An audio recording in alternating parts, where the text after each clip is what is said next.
Good afternoon, everyone. I am Dr. Kanika Sharan, and it is my privilege to serve as the anchor for today's program.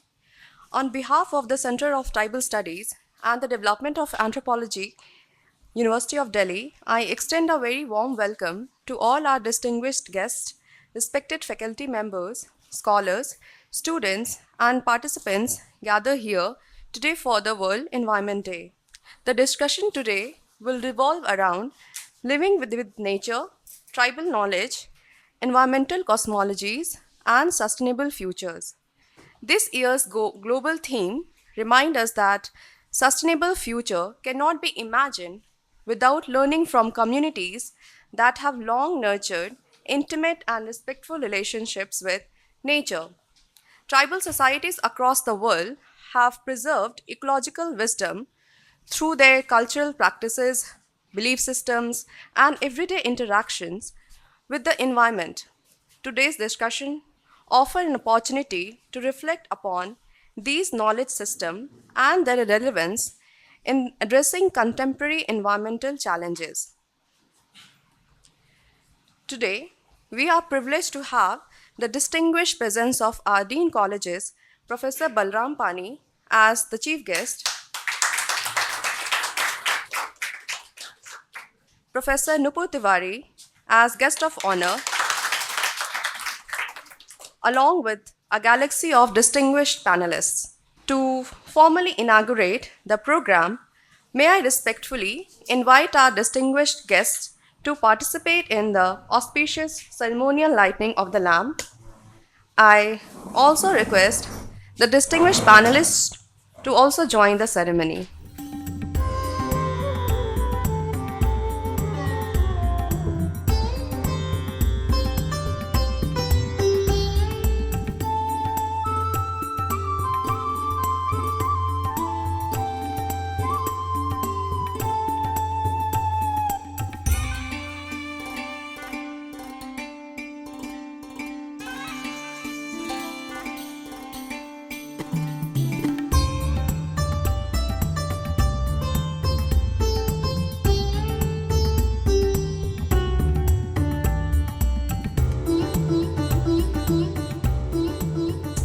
I now invite Professor P.R. Mondal, Head of the Department of Anthropology, University of Delhi, to begin the event with his heartfelt note.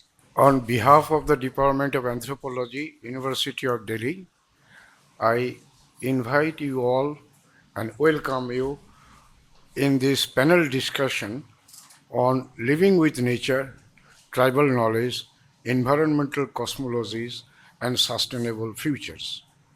At a time when environmental crises increasingly challenge the assumptions of modern development, it becomes imperative to revisit alternative ways of understanding and inhabiting the world.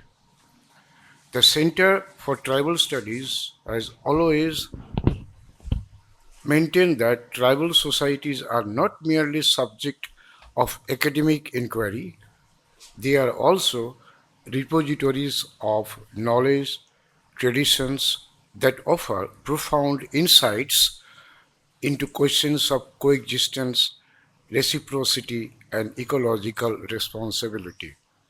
As a student, I studied in human genetics that uh, genotype plus environment, we get the phenotype. Thank you very much. I wish you good luck and the success for this panel discussion. Thank you very much.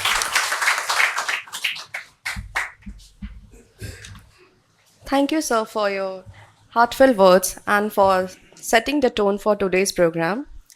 I now request Professor S.M. Patnaik, Director of Center for Tribal Studies, to talk about the event, its themes, and its objective. Honorable Chief Guest of the occasion, Professor Balaram Pani, Dean Colleges,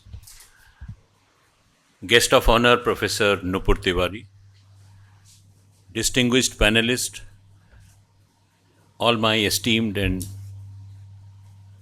dear colleagues, Professor Omnath Bimali, Director Hindu Studies and Professor of Sanskrit, Professor Radhey Sharma, Head Environmental Science, Professor B.W. Pandey, Director Himalayan Studies and Professor of Geography, Professor R.P. Mitra, Professor of Anthropology, Professor D.V. Prasad, Professor of Anthropology,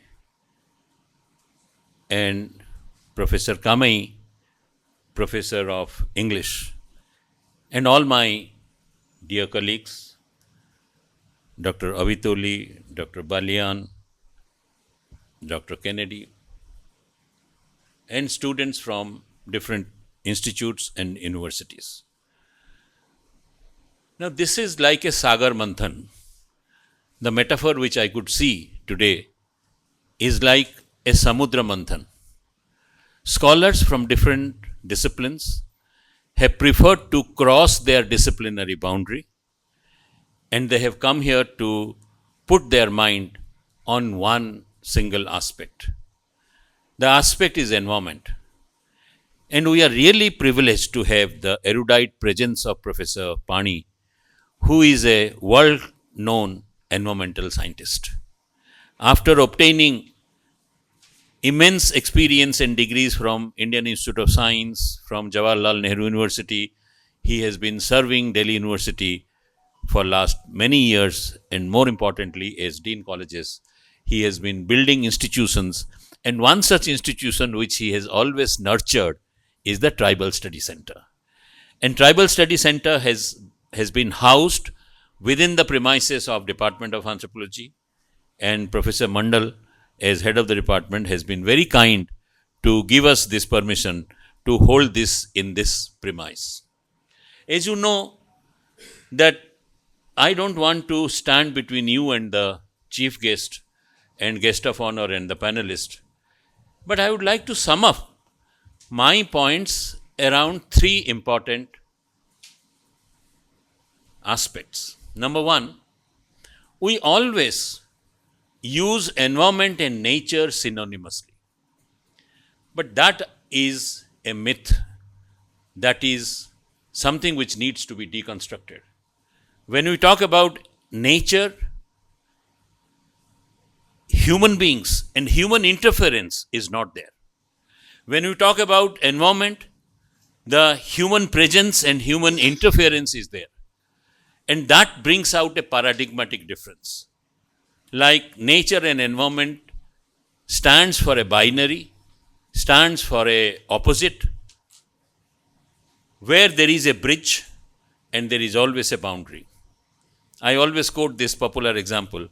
Maybe the difference between nature and environment would be the difference between geology and geography.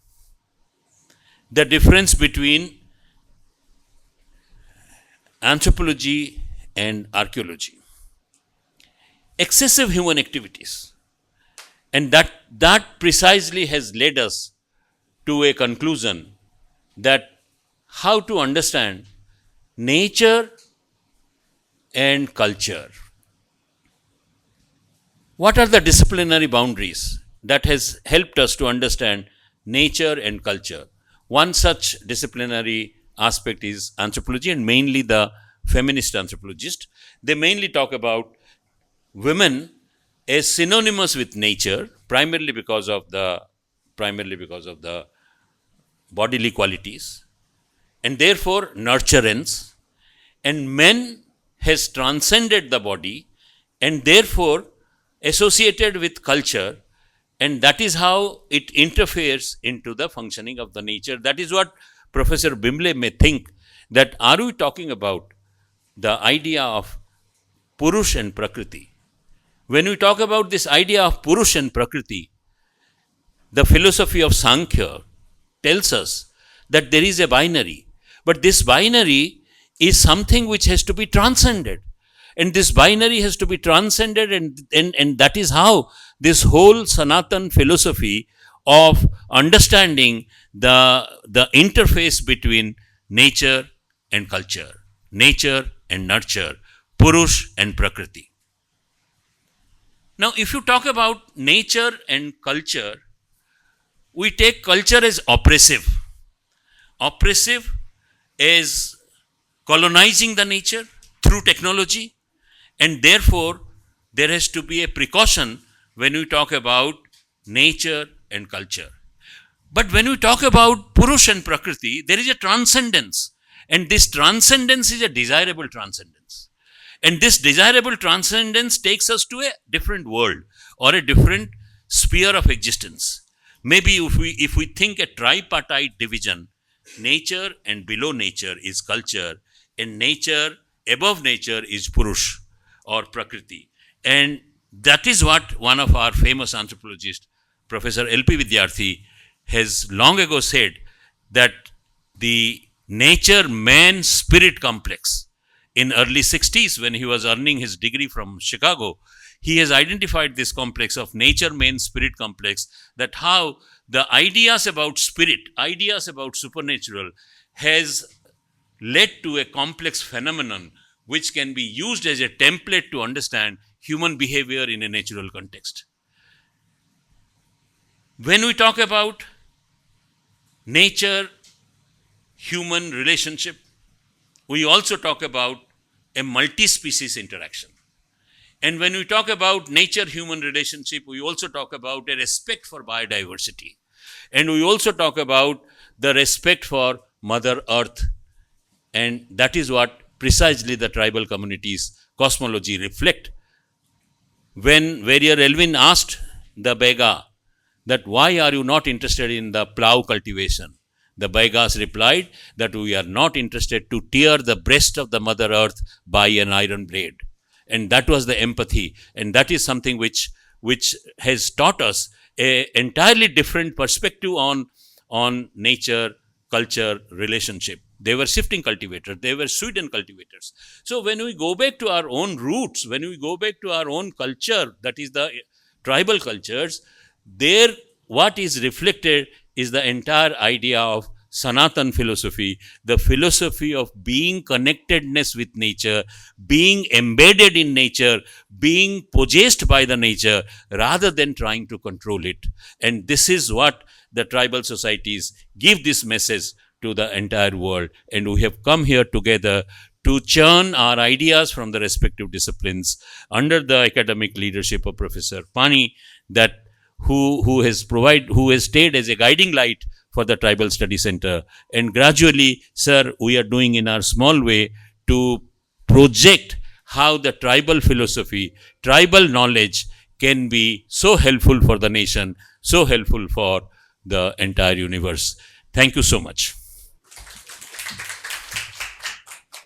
Thank you, sir, for highlighting the significance of tribal ecological knowledge and its contemporary relevance. We shall now proceed with the felicitation of our distinguished guests. I may request Professor P.R. Mondal to felicitate our chief guest, Professor Balaram Pani.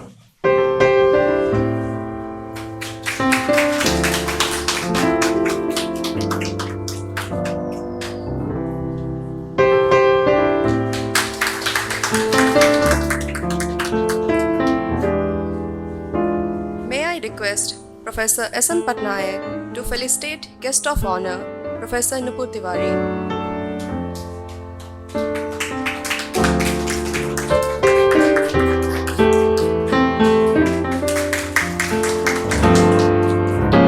May I request Professor S.N. Patnaik to felicitate Professor P.R. Mondal, Head of the Department.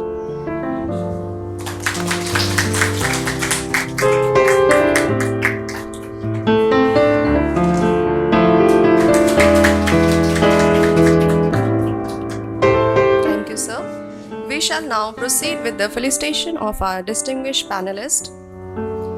May I request Dr. Abitoli Zimo to felicitate Professor R.S. Sharma.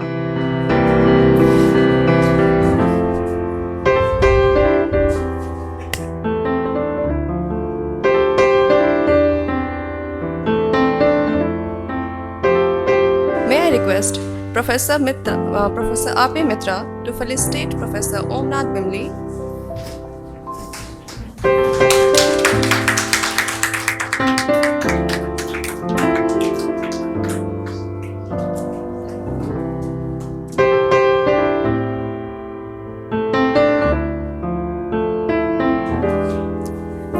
request Professor D.V. Prasad to felicitate Professor R.P. Mitra.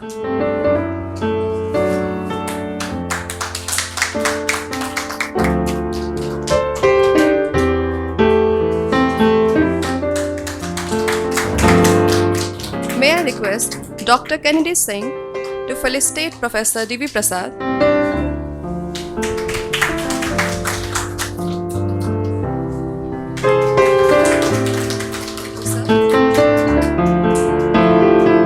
May I request Professor S.M. Patnaik to felicitate Professor P.W. Pandey.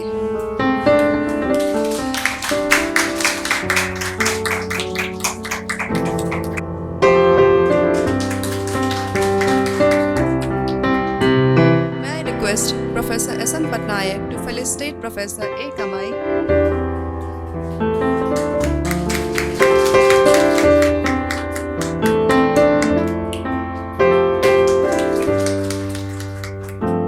Thank you all.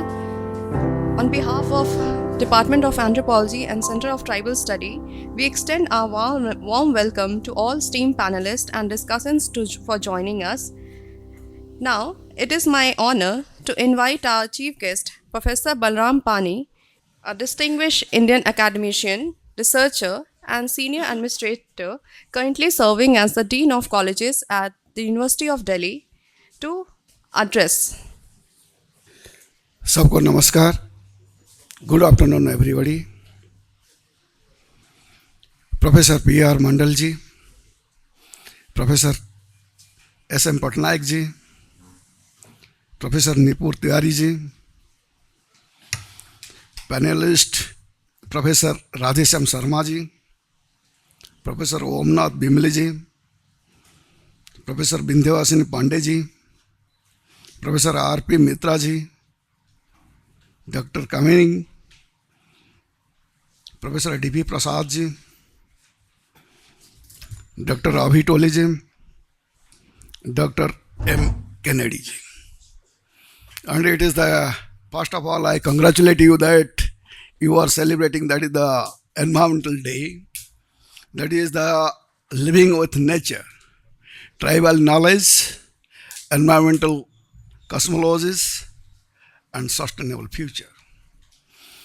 Means whenever you are talking about the living in future, living with the future, it means that is the, always it is said, that the nature's knowledge is always superior to human interference. Means whenever the human being will interfere in the nature's way, then the human being is facing the problem. Otherwise, if the human being is living with the future, then that is the living with the nature, then the human being is leading a very comfortable and easy life. So that's why it is always said, nature's knowledge is always superior to the human interference. So that's why on the Environmental Day, I appeal to everybody that you should not interfere with the nature. And another one, Professor S.M. Patnaik ji were using, that is the one is the nature and culture.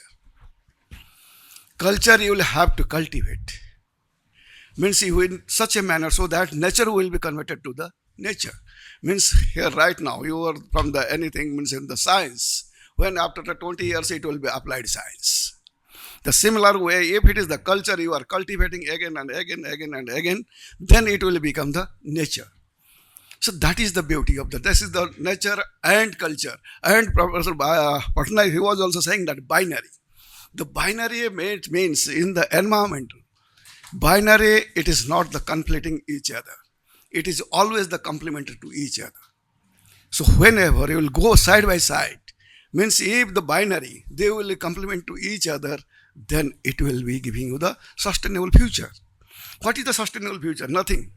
It is the binary one, and whenever this binary one will go simultaneously in a complementary way, then you will have the sustainable future. And another one, Professor S.M. Patnaik, means whatever he said, because I am not going to talk about the environmental science, because environmental science is my subject. So always I am talking about the environmental science. So that's why, so whatever the Professor Patnaik has said, means based on that I am moving in that direction. And another one said, this is our motherland. And in this motherland, to which one you are saying the mother? Whosoever is giving you the life supporting material, the land is giving you the food, water, fresh air, everything the motherland is giving. So that's why in the river it is also giving you the clean water, fresh air, that is through the tree. And that's why to mother this land, it is our motherland. The river, we are saying the river Ma Ganga, Ma Jamuna. In a similar way, up into the trees also, you are saying that is the Ma. Means the mother means whosoever is giving you the life supporting material, that is the nature. Here, she is our mother. So you will have to respect the mother and you never conflict with the mother. If you conflict with the mother, then what will happen to you?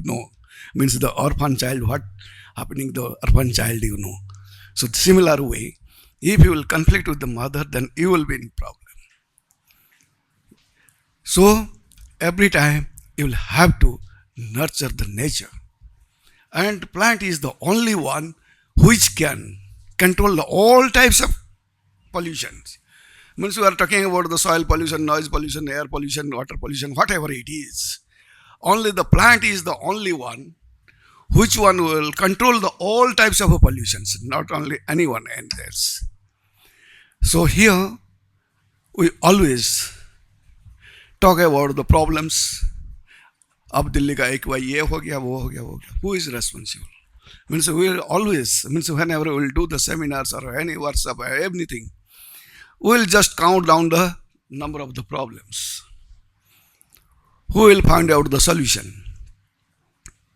This type of seminar, this type of environmental day, you, the brilliant minds of our country, you should come forward with the research work to find out the solutions. We should not talk about the problems. We should talk about the solutions. What is the solution? If there is any problem, just come with the solution in the seminar, not with the problem. So then only we'll success. So right now, nowadays, everybody is talking about the AI. What is the AI? And how much you will use? You just the impact. Means just one thing I am telling you. One student came to me and he said to me today itself, he told me, sir, please give me the recommendation. I am going abroad, so I will give the recommendations. So generally we give. And what is written? Dear Professor, I have told him, मैंने तेरे को पढ़ाया, तुम मेरे साथ रहा इतना दिन, आज जिंदगी भर तुम मेरे को सार सार कहते रहा, और आज कह रहा है dear professor. This is the impact of AI. This is a chat GPT. So this chat GPT, it will just damage your thinking capacity. हाँ जी, ये और सीधा चार जीबीटी में आपको होगा कि एप्लीकेशन लिखवा तो वो कहेगा dear professor, not sir. So these are the things. That's why I am always talking about that is the nature, means what is your originality. You should not live your originality. You should live with the nature. That's why it is called that it is beautiful, means whenever I see that living with the nature, yes, we'll have to go side by side with the nature. Then only we will be success. And if you'll go here and there without nature, then you will be in problems. You have invited me. I'm very much thankful to you all. And again, I had requested Professor Patnaik. I will say, don't take it in another way. I apologize myself that I will be leaving. Thank you. Namaste.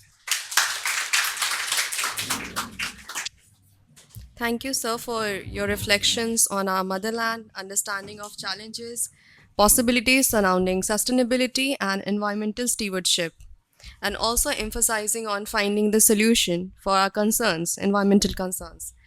Thank you. I now invite our guest of honor, Professor Nupur Tiwari, chairperson of Dr. Ambedkar in Social Justice of Indian Institute of Public Administration. Dignitaries on the dais, firstly, namaskar to all of you. I could see a number of young scholars also.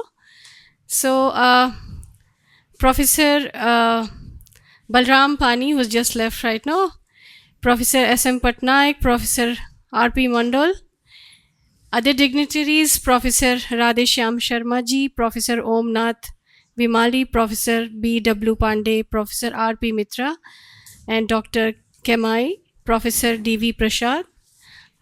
A brief introduction about myself. This is not a introduction for the proper CV introduction, but yes, we had been dealing with the tribal issues and the tribal environmental issues, knowledge system, and various other things. There is a National Tribal Research Institute. Basically, I'm from IAPA, but another component of it is that I'm looking after NTRA, which has been dealing with absolutely core grassroots tribal communities.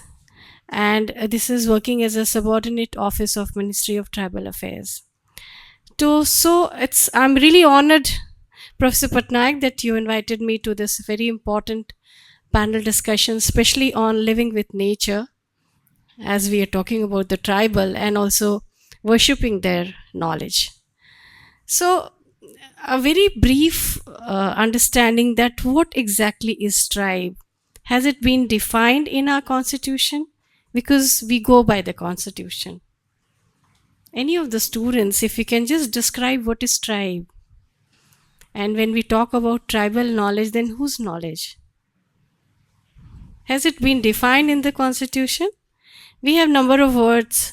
I would say words because it's not coded. So let's call it like primitive, aboriginals, tribe or tribal, natives. So how do we say that? How do we go ahead? There's a difference. Scheduled tribes, that means that the constitution recognizes them. They are scheduled. But there are a number of tribal groups which have not been recognized. And very recently, I was one of the members of the Sikkim State High Level Committee.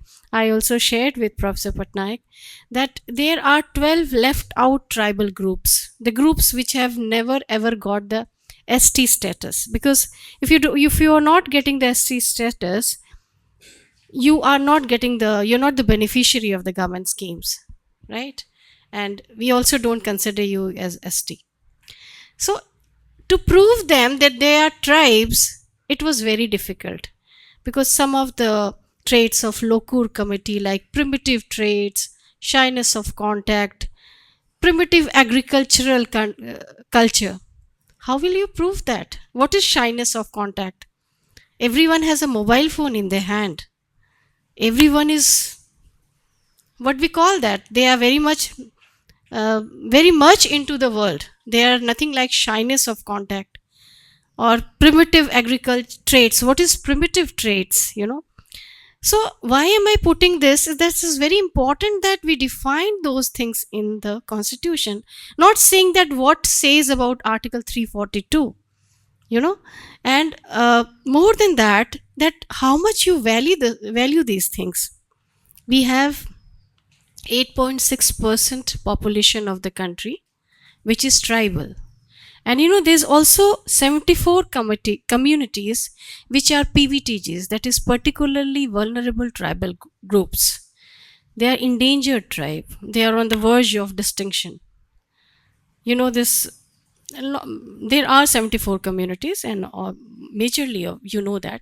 But one like Jarva communities in Andaman, their numbers dropped down to almost like 589.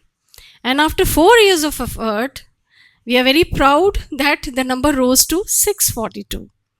So you can count it on the hand in the fingers that what is the increase of their number after at least 4 years of complete dedication on their medical issues, on their livelihood issues.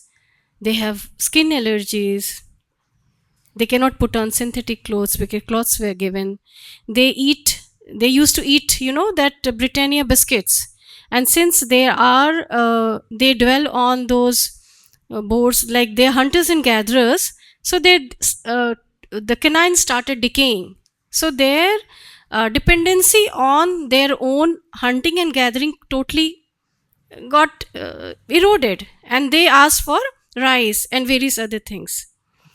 So think about it, number of things. This is a very small incidence I'm saying. When we talk of things like tribal knowledge, today even AIMS has certified the traditional medicines of the tribals. It's not codified, it's not collected, it's not a repository. Of course, the government of ministry has started. We are making a complete repository of all those traditional knowledge, because it all got absolutely eroded with the coming of modern technology, with the infiltration of modern educational system. That's why there was a complete emphasis even in the new educational policy that we have to dwell upon culturally responsive pedagogy. We have to preserve their knowledge, and we have to introduce this kind of educational system using the culturally responsive pedagogy. We cannot ever forget about their very, very precise and very, very valuable traditional knowledges that they have. They can cure your cancer, and that has been proved by AIMS. AIMS, I think, at least in India, that's the highest authority, one of the highest authorities. They can, even the sickle cell anemia, the biggest disease, I would say, though this is not a disease, this is a kind of a blood cell which is in the shape of circle. It gets into the shape of sickle, where they don't get sufficient oxygen, so after a certain age they may die. It is very prevalent in Jharkhand. This is a genetic disorder, this is not a disease. So when that actually got multiplied when this traditional knowledge started declining, and nowadays we are using modern technology that bone marrow ko transplant karo to in case sickle cell ki disease ki. But think about it, they were not dying at all earlier. They were not dying. When we were doing one study of minor forest produce, the collection, that's a very important source of tribal, the gathering part of it. So mahua is a very important, you understand what is mahua? It's a very important and precious commodity in the minor forest produce. So how do they do the sustainable, collection, that the tree and even the mahua seed or mahua flowers, the buddings are not lost? They will just shake the tree. They will not pluck the flowers. They will not turn the branches, and whatever falls on the ground, that's sufficient. They will not ask more from the Mother Earth. These small practices used to prevent any kind of damage to the forest. These kind of practices was self-sufficient for them. They don't want more, because they are not the people who have ever accumulated anything, any wealth. There's nothing like mine and thine. Even till now, the Jarvas live in a huge hut. At least 50 people stay in the same hut. I've been to their habitation, which is not permitted, but I went for a study which was permitted by Government of India to interact with them. So there's nothing, even married couples stay under the same hut, and there's no wealth, there's no gathering, there's nothing which actually calls upon what is there. So it was a coexistence with the nature which was very balanced. So that's how the government started with localized sustainable development. When we talk of development, we are not just talking about economic development. We are not just talking about infrastructural development. We are also not talking about the GDP growth. Today we can say that India is 4th largest economy and also one of the most equal societies in the world as per the World Bank report. And 171 million people have been pulled down from the extreme poverty level. So these are the certain policies which are now being made or now being implemented, keeping certain sections of the society which are going to impact not in the economical development, but going to impact upon certain sustainability which is very, very localized. And one of those factors are tribal knowledge, I would say. I just interacted and I came to know in one of the tribal communities, if the snake bites, then they use their own method, and many of you know that, since many of you are from the tribal areas, that they use the hair, that long hair, and by the capillary action, they would pull out the poison. At the time, some very intellectual person, I don't want to name the people, came from Netherlands, and he learned from the this tribal knowledge, and he got a patent on that. And later on, one Indian came to know, understood, and since he studied that patent, he traced his the whole journey and whole transaction, whatever you call that. I will not use this word. And then he put up because he would not let this thing go in a world which is intellectual society to copy something like that. That also a very, very important knowledge of the tribal.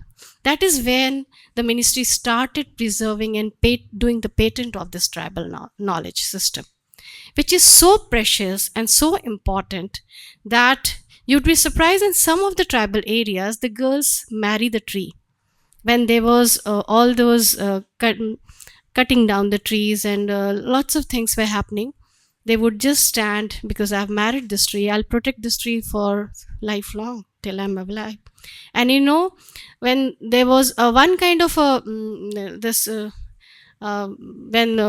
very, very long back, I would say, now these practices have stopped due to all these reactions, when they were asked to vacate the certain land and go for rehabilitation because of certain purposes which government wanted to, they would not leave those places, because every evening they bring their family with certain goods in their hand and go to their ancestral places. Ancestral places within those woods, they have kept those places, and they would talk about their ancestors, that's how they would share their tribal knowledge. They would share a lot of things where the younger people would learn, they would understand. And such peaceful, such sustainable life that they lead, even in the food, in the environmental protection. And one lady got Padma Shri award because of her this sustainable protection of the forest. A tribal woman from Jharkhand would go along for at least 10 years. She went on a cycle telling about which tree is important, don't cut this tree, why it is important, which grass is important. There is a community which even talks to the wind which flows through the woods. They would understand that, the language. And they would also answer back in the same language. Just think about the wealth we are not aware of. And when we talk of sustainability, I always think about that Padma Awardee woman who for 10 years struggled. And when she was called on the dais, and I was actually the master of the ceremony, because I enjoy all these things. Even apart from being a professor, I really enjoy being, talking to these things.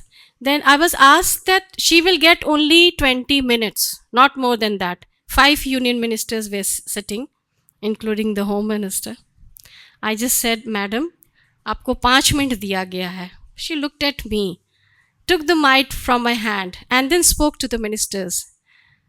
Sir, 25 साल की जो मेरी struggle थी, या फिर 25 साल की जो मेरी मेहनत थी, आप कहते हैं मैं 25 मिनट में आपको बता दूं, तो मेरे लिए तो ये मुश्किल होगा. And she went out of the dais. Just see the confidence and the clarity and the knowledge that they have in terms of how proud they are of their knowledge.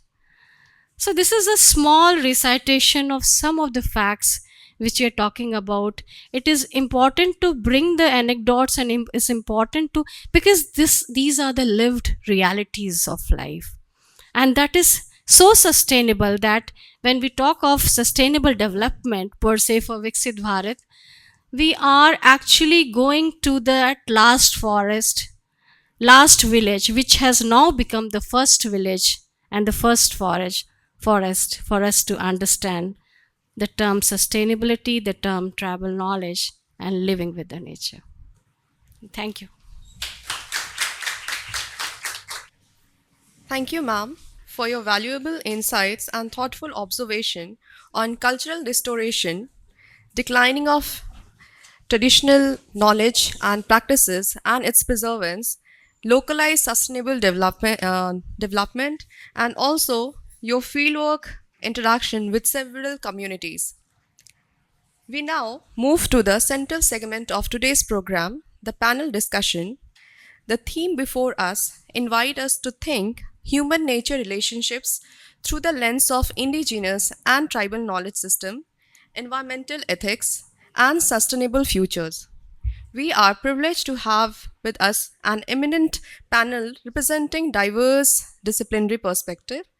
I would like to request the chair of the panel, Professor S.M. Patnaik, to commence the discussion. May I request now Professor Nath Bimali to start his deliberations. But before he starts, sir, can I take just 1 minute to say a few words about Professor Bimali? He is the head of the Department of Sanskrit, Faculty of Arts, University of Delhi. His interests revolve around Indian philosophy, philosophy of language, especially Paninian grammar, deeply embedded in the understanding of cosmological and ecological thought of ancient India. His recent book, Nature of Self, a critique of Vedantic metaphysics of diversity and unity, engages with the question of human-nature relationship through the lens of Vedantic philosophy. Professor Bimali is also leading or is directing the Hindu Studies Center at the University of Delhi, one of its unique kind. His work has been widely acclaimed at the national and international fora. National Research Foundation of Korea has significantly acknowledged his work, and he has also served as visiting professor at Seoul, Hankuk University of International Studies. Now over to you, Professor Bimali. Professor Radhey, Shyam ji, scholars of the department, my dear research students. First of all, let me extend my good wishes to the World Environmental Day, and let me also express my profound gratitude to Professor Patnaik for extending this invitation to me, perhaps to be a part of this August gathering, not as an expert but as a student. As revealed here, I come from the Sanskrit background. I've always been a student of Sanskrit. So you might be thinking what I am doing among these subject experts. So my only qualification to be in the panel is perhaps my friendship with Professor Patnaik ji. I asked Professor Patnaik, what am I supposed to do there among the scholars of the environmental studies? Then he simply advised me to be short and to share some Vedic wisdom on the environmental consciousness as revealed by our ancient rishis and munis. So I will be doing the same. Friends, the literal meaning of the word environment is the surrounding. Environment, I know. So the Sanskrit word for it is paridhi. What is the Sanskrit word? Paridhi. So man and his surroundings. And what is his surrounding? The nature. And nature comprises of the sentient beings and also the insentient beings. So this is expressed by the expression man and nature. मैं अब तक ठीक बोल रहा हूँ? Man and nature. Sir, मुझे एक बहुत ही I am reminded of a beautiful event in the university.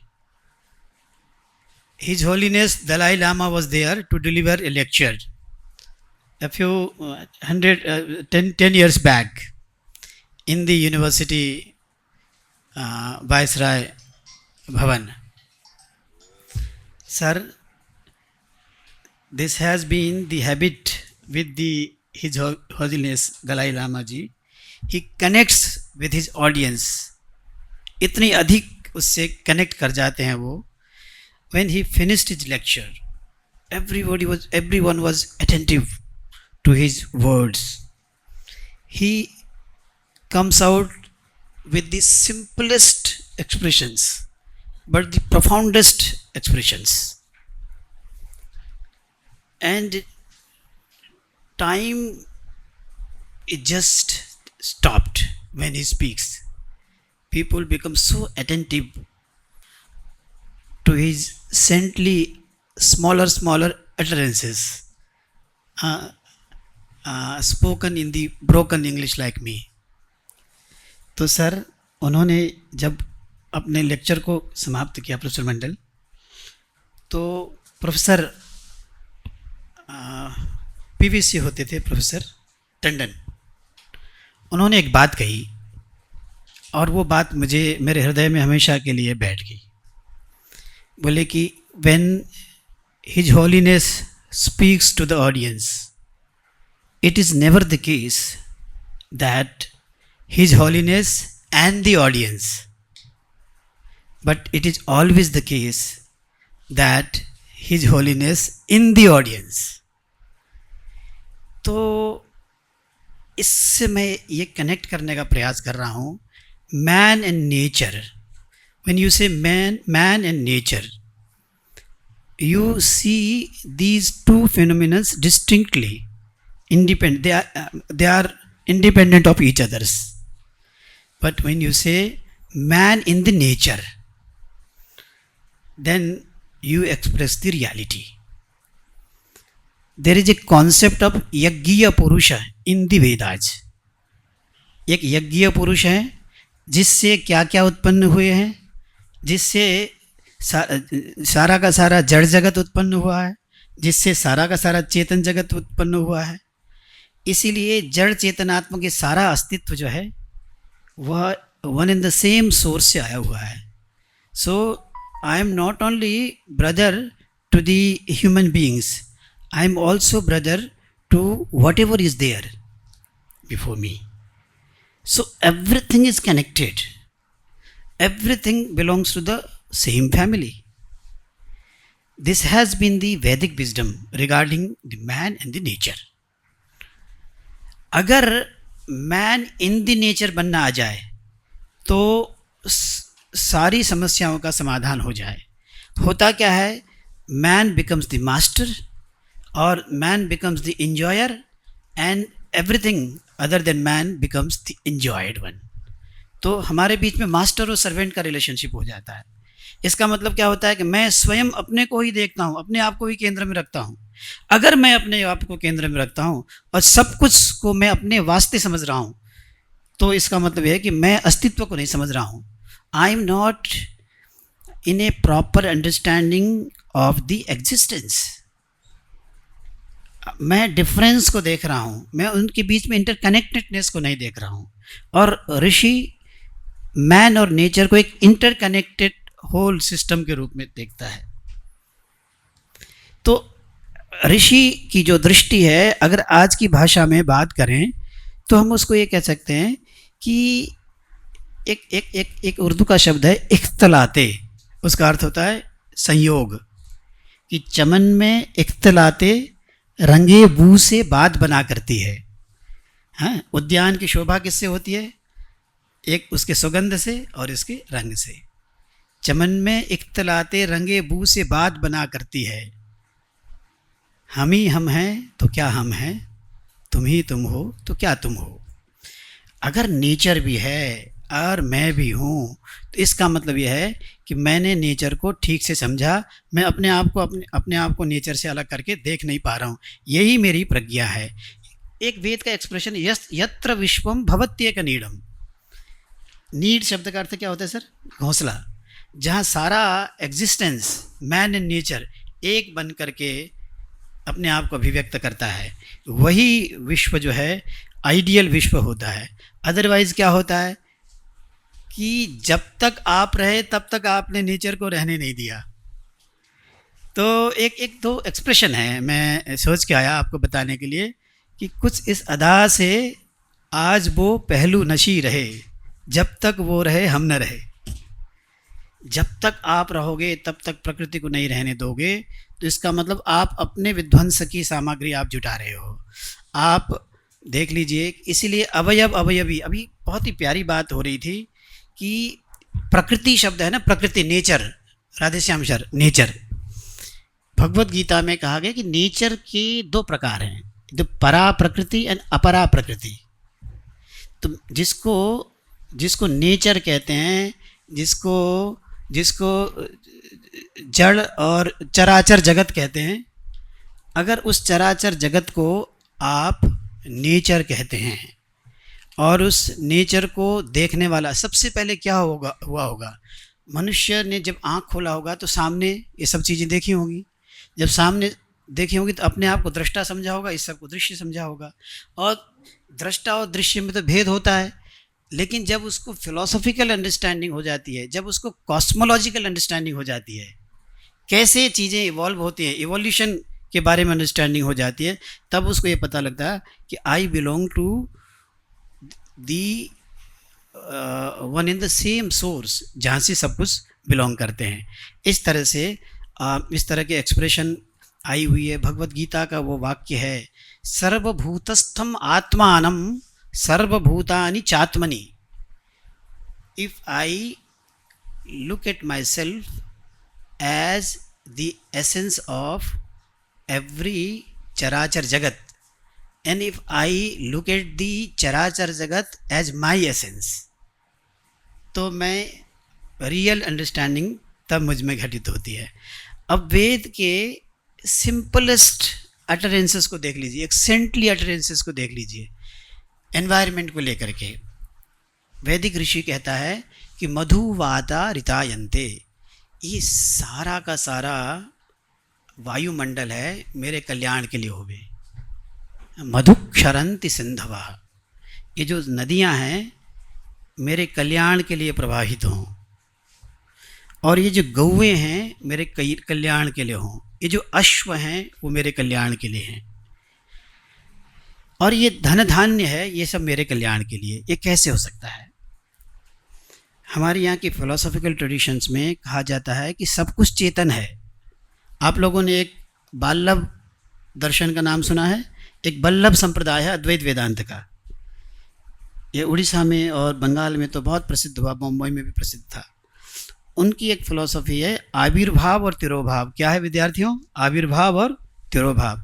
ये जो चैतन्य है ना, चैतन्य को क्या कहते हैं सर अंग्रेजी में? जो कॉन्शियसनेस है, ये जो कॉन्शियसनेस है किसी में कम है किसी में ज़्यादा है। इसमें भी कॉन्शियसनेस है। इसमें कॉन्शियसनेस एक तिरोभूत अवस्था में, कंसील्ड अवस्था में है, और मेरे में यही कॉन्शियसनेस एक्सप्रेस्ड फॉर्म में है। और मेरे से तुलना में ज़्यादा प्रोफेसर पटनायक में एक्सप्रेस्ड फॉर्म में हो सकता है, उनकी तुलना में किसी ऋषि में अधिक एक्सप्रेस्ड फॉर्म में हो सकता है। ये जो कॉन्शियसनेस है इसके आयाम हैं, लेकिन कॉन्शियसनेस सब में है। तो समय संभवतः कम है। मैं बहुत सारे मुझे अवसर मिला था कि किस तरह के वैदिक विजडम को देखने का प्रयास करूं, मैं लिख के लाया था। मैं सिंपल कुछ बातें कह करके अपने आप को समाप्त वो करता हूं। देखिए कि वैदिक ऋषि का एनवायरमेंटल कॉन्शियसनेस, उनके द आइडिया ऑफ पृथ्वी क्या है, द आइडिया ऑफ वायु क्या है, द आइडिया ऑफ जल क्या है, आप वेदों में और संस्कृत साहित्य में एक्सप्रेस्ड जो पृथ्वी को लेकर के जो एक्सप्रेशंस हैं उन सबको एकत्रित कर लो, इतना बड़ा पृथ्वी का विज्ञान अपने आप में एक्सप्रेस हो जाता है। इसको कहते, संस्कृत के ट्रेडिशन में, फिलोसॉफिकल ट्रेडिशन में कहते हैं गुणोपसंहार। You collect all the statements from the Vedas, Aranyakas, Brahmanikas and the later Sanskrit literature, and you will see कि एक बहुत बड़ा, एक पृथ्वी का विज्ञान, बहुत बड़ा जल का विज्ञान, एक शास्त्र आपके सामने उपस्थित हो जाता है। और पृथ्वी को लेकर के जो प्यारे से प्यारे स्टेटमेंट्स आप ऋषियों को देखेंगे, उसमें पृथ्वी को, हमारे यहाँ संस्कृत के ट्रेडिशन में क्या होता है, मुझे लगता है कि this is true to all cultural expressions, कि जब हम किसी को एक्सट्रीम इम्पोर्टेंस देते हैं तो उसका दैवीकरण कर देते हैं।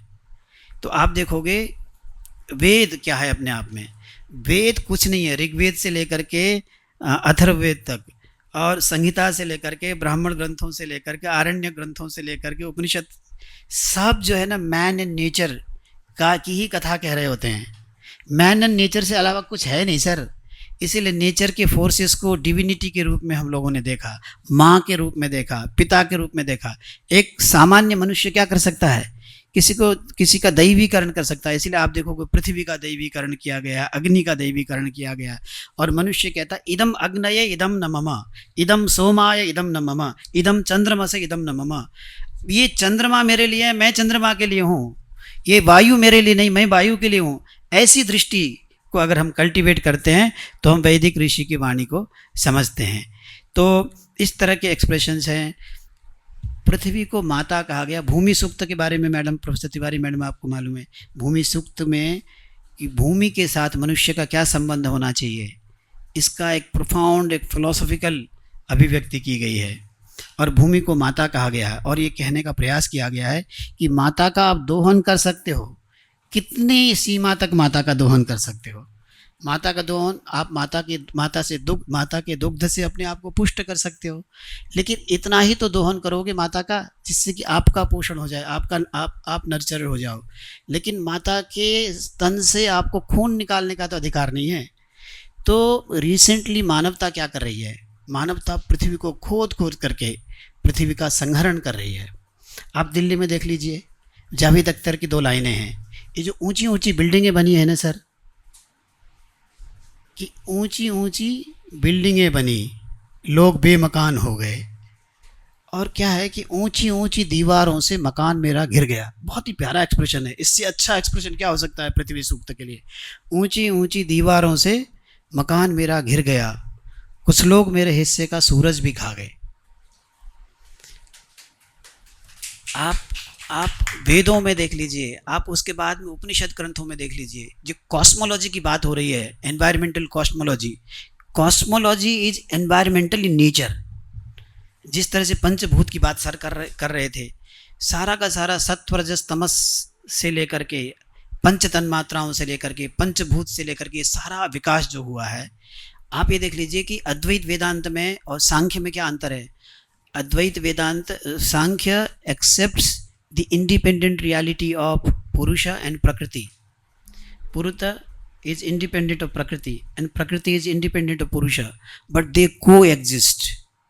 और ये सारा का सारा संसार होता है उन दोनों के संयोग से होता है।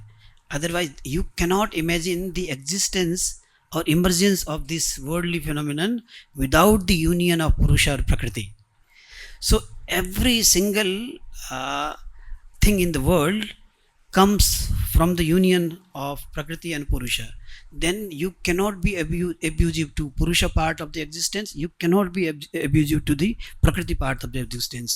If you do it, you will kill yourself. और वेदांत में क्या कहते हैं कि वेदांत में कहते हैं कि प्रकृति is not independent, प्रकृति is dependent upon the supreme consciousness. Supreme consciousness is the Brahman consciousness. So the idea of Prakriti is inbuilt in the idea of the Brahman. लेकिन जो कुछ भी संसार में दिखाई देता है वो सब के सब जिसको एनवायरनमेंट कहते हैं, वो सब के सब दोनों का मिक्सचर है। इसीलिए हम अगर इस फिलोसॉफिकल और प्रोफाउंड अंडरस्टैंडिंग को अगर नहीं समझते हैं तो हम न केवल नेचर की का वध करते हैं, प्रकारांतर से अपना ही वध कर रहे होते हैं। तो इस तरह से सिंपल स्टेटमेंट्स, मैं एक दो बात कह करके अपने आप को समाप्त करता हूँ। मैं द्वारका में मेरा घर है सर, वहाँ रहता हूँ मैं। मैंने सुबह सुबह चलते हुए पार्क में कुछ बुज़ुर्गों को बात करते हुए सुना। वो कह रहे थे कि भाई किसी के घर पर जब कोई बच्चा होता है, बेटा होता है, तो उसी दिन उस घर वालों को चाहिए कि एक पेड़ ज़रूर लगा ले। तो दूसरा पूछता है क्यों भाई, बच्चे के होने में और पेड़ के लगने में क्या संबंध है आपस में? तब वो कहता है जब बच्चा बड़ा होगा तो बच्चा जो कुछ तुम्हारे साथ करेगा उस समय तुम्हें याद रहेगा, देखो एक तो हमने ये लगाए थे और एक ये लगाया है। तो पौधा आपको हमेशा छाया देगा, बेटा छाया देगा या ना देगा। इसीलिए संस्कृत में, बाद में मुझे संस्कृत में एक श्लोक में ये बात मिली मैडम कि जब पुत्र पैदा हो तो आप एक पादप का आरोपण जरूर करें क्योंकि वो छाया देगा। इस तरह से संस्कृत में पर्यावरण कॉन्शियस से लेकर के अनेक एक्सप्रेशंस हैं और इसको छादन कहा गया है। तो कालिदास के साहित्य को आप लोगों ने कालिदास का नाम सुना है ना? कालिदास की 7 कृतियाँ थी। एक तो मेघदूत है, मेघदूत को पहले श्लोक से लेकर के अंतिम श्लोक तक पढ़ते चले जाइएगा, आपको लगेगा ये तो एनवायरमेंटल साइंस का ग्रंथ होना चाहिए। केवल एक लव स्टोरी के माध्यम से कालिदास अपने प्रकृति के प्रति जो अपनी अंतस चेतना को व्यक्त करते हैं वो देखते ही बनता है। मेघ क्या है, जल क्या है, मेघ का संरक्षण कैसे करना चाहिए, मेघ का चरित्र क्या है, जल का चरित्र क्या है, पहाड़ों का चरित्र क्या है। तो इस तरह से कालिदास अपनी लेखनी के माध्यम से अपनी परंपरा से प्राप्त पर्यावरण संबंधी बोध को जिस तरह से प्रकट करते हैं, निश्चित रूप से पर्यावरण शास्त्र के विद्यार्थियों को उसकी जानकारी जरूर होनी चाहिए, ताकि आपको यह गर्व हो कि हमारी परंपरा में हमारे ऋषियों ने न केवल आत्मज्ञान के लिए अपने समय को व्यतीत किया, लेकिन अनात्म ज्ञान के लिए भी अपने समय को व्यतीत किया, क्योंकि हम आत्मा और अनात्मा दोनों का एक संगुम्फन है। आजकल विश्वविद्यालय में एक बैक का कोर्स है, आप सब जानते हैं ना, पंचकोश holistic development.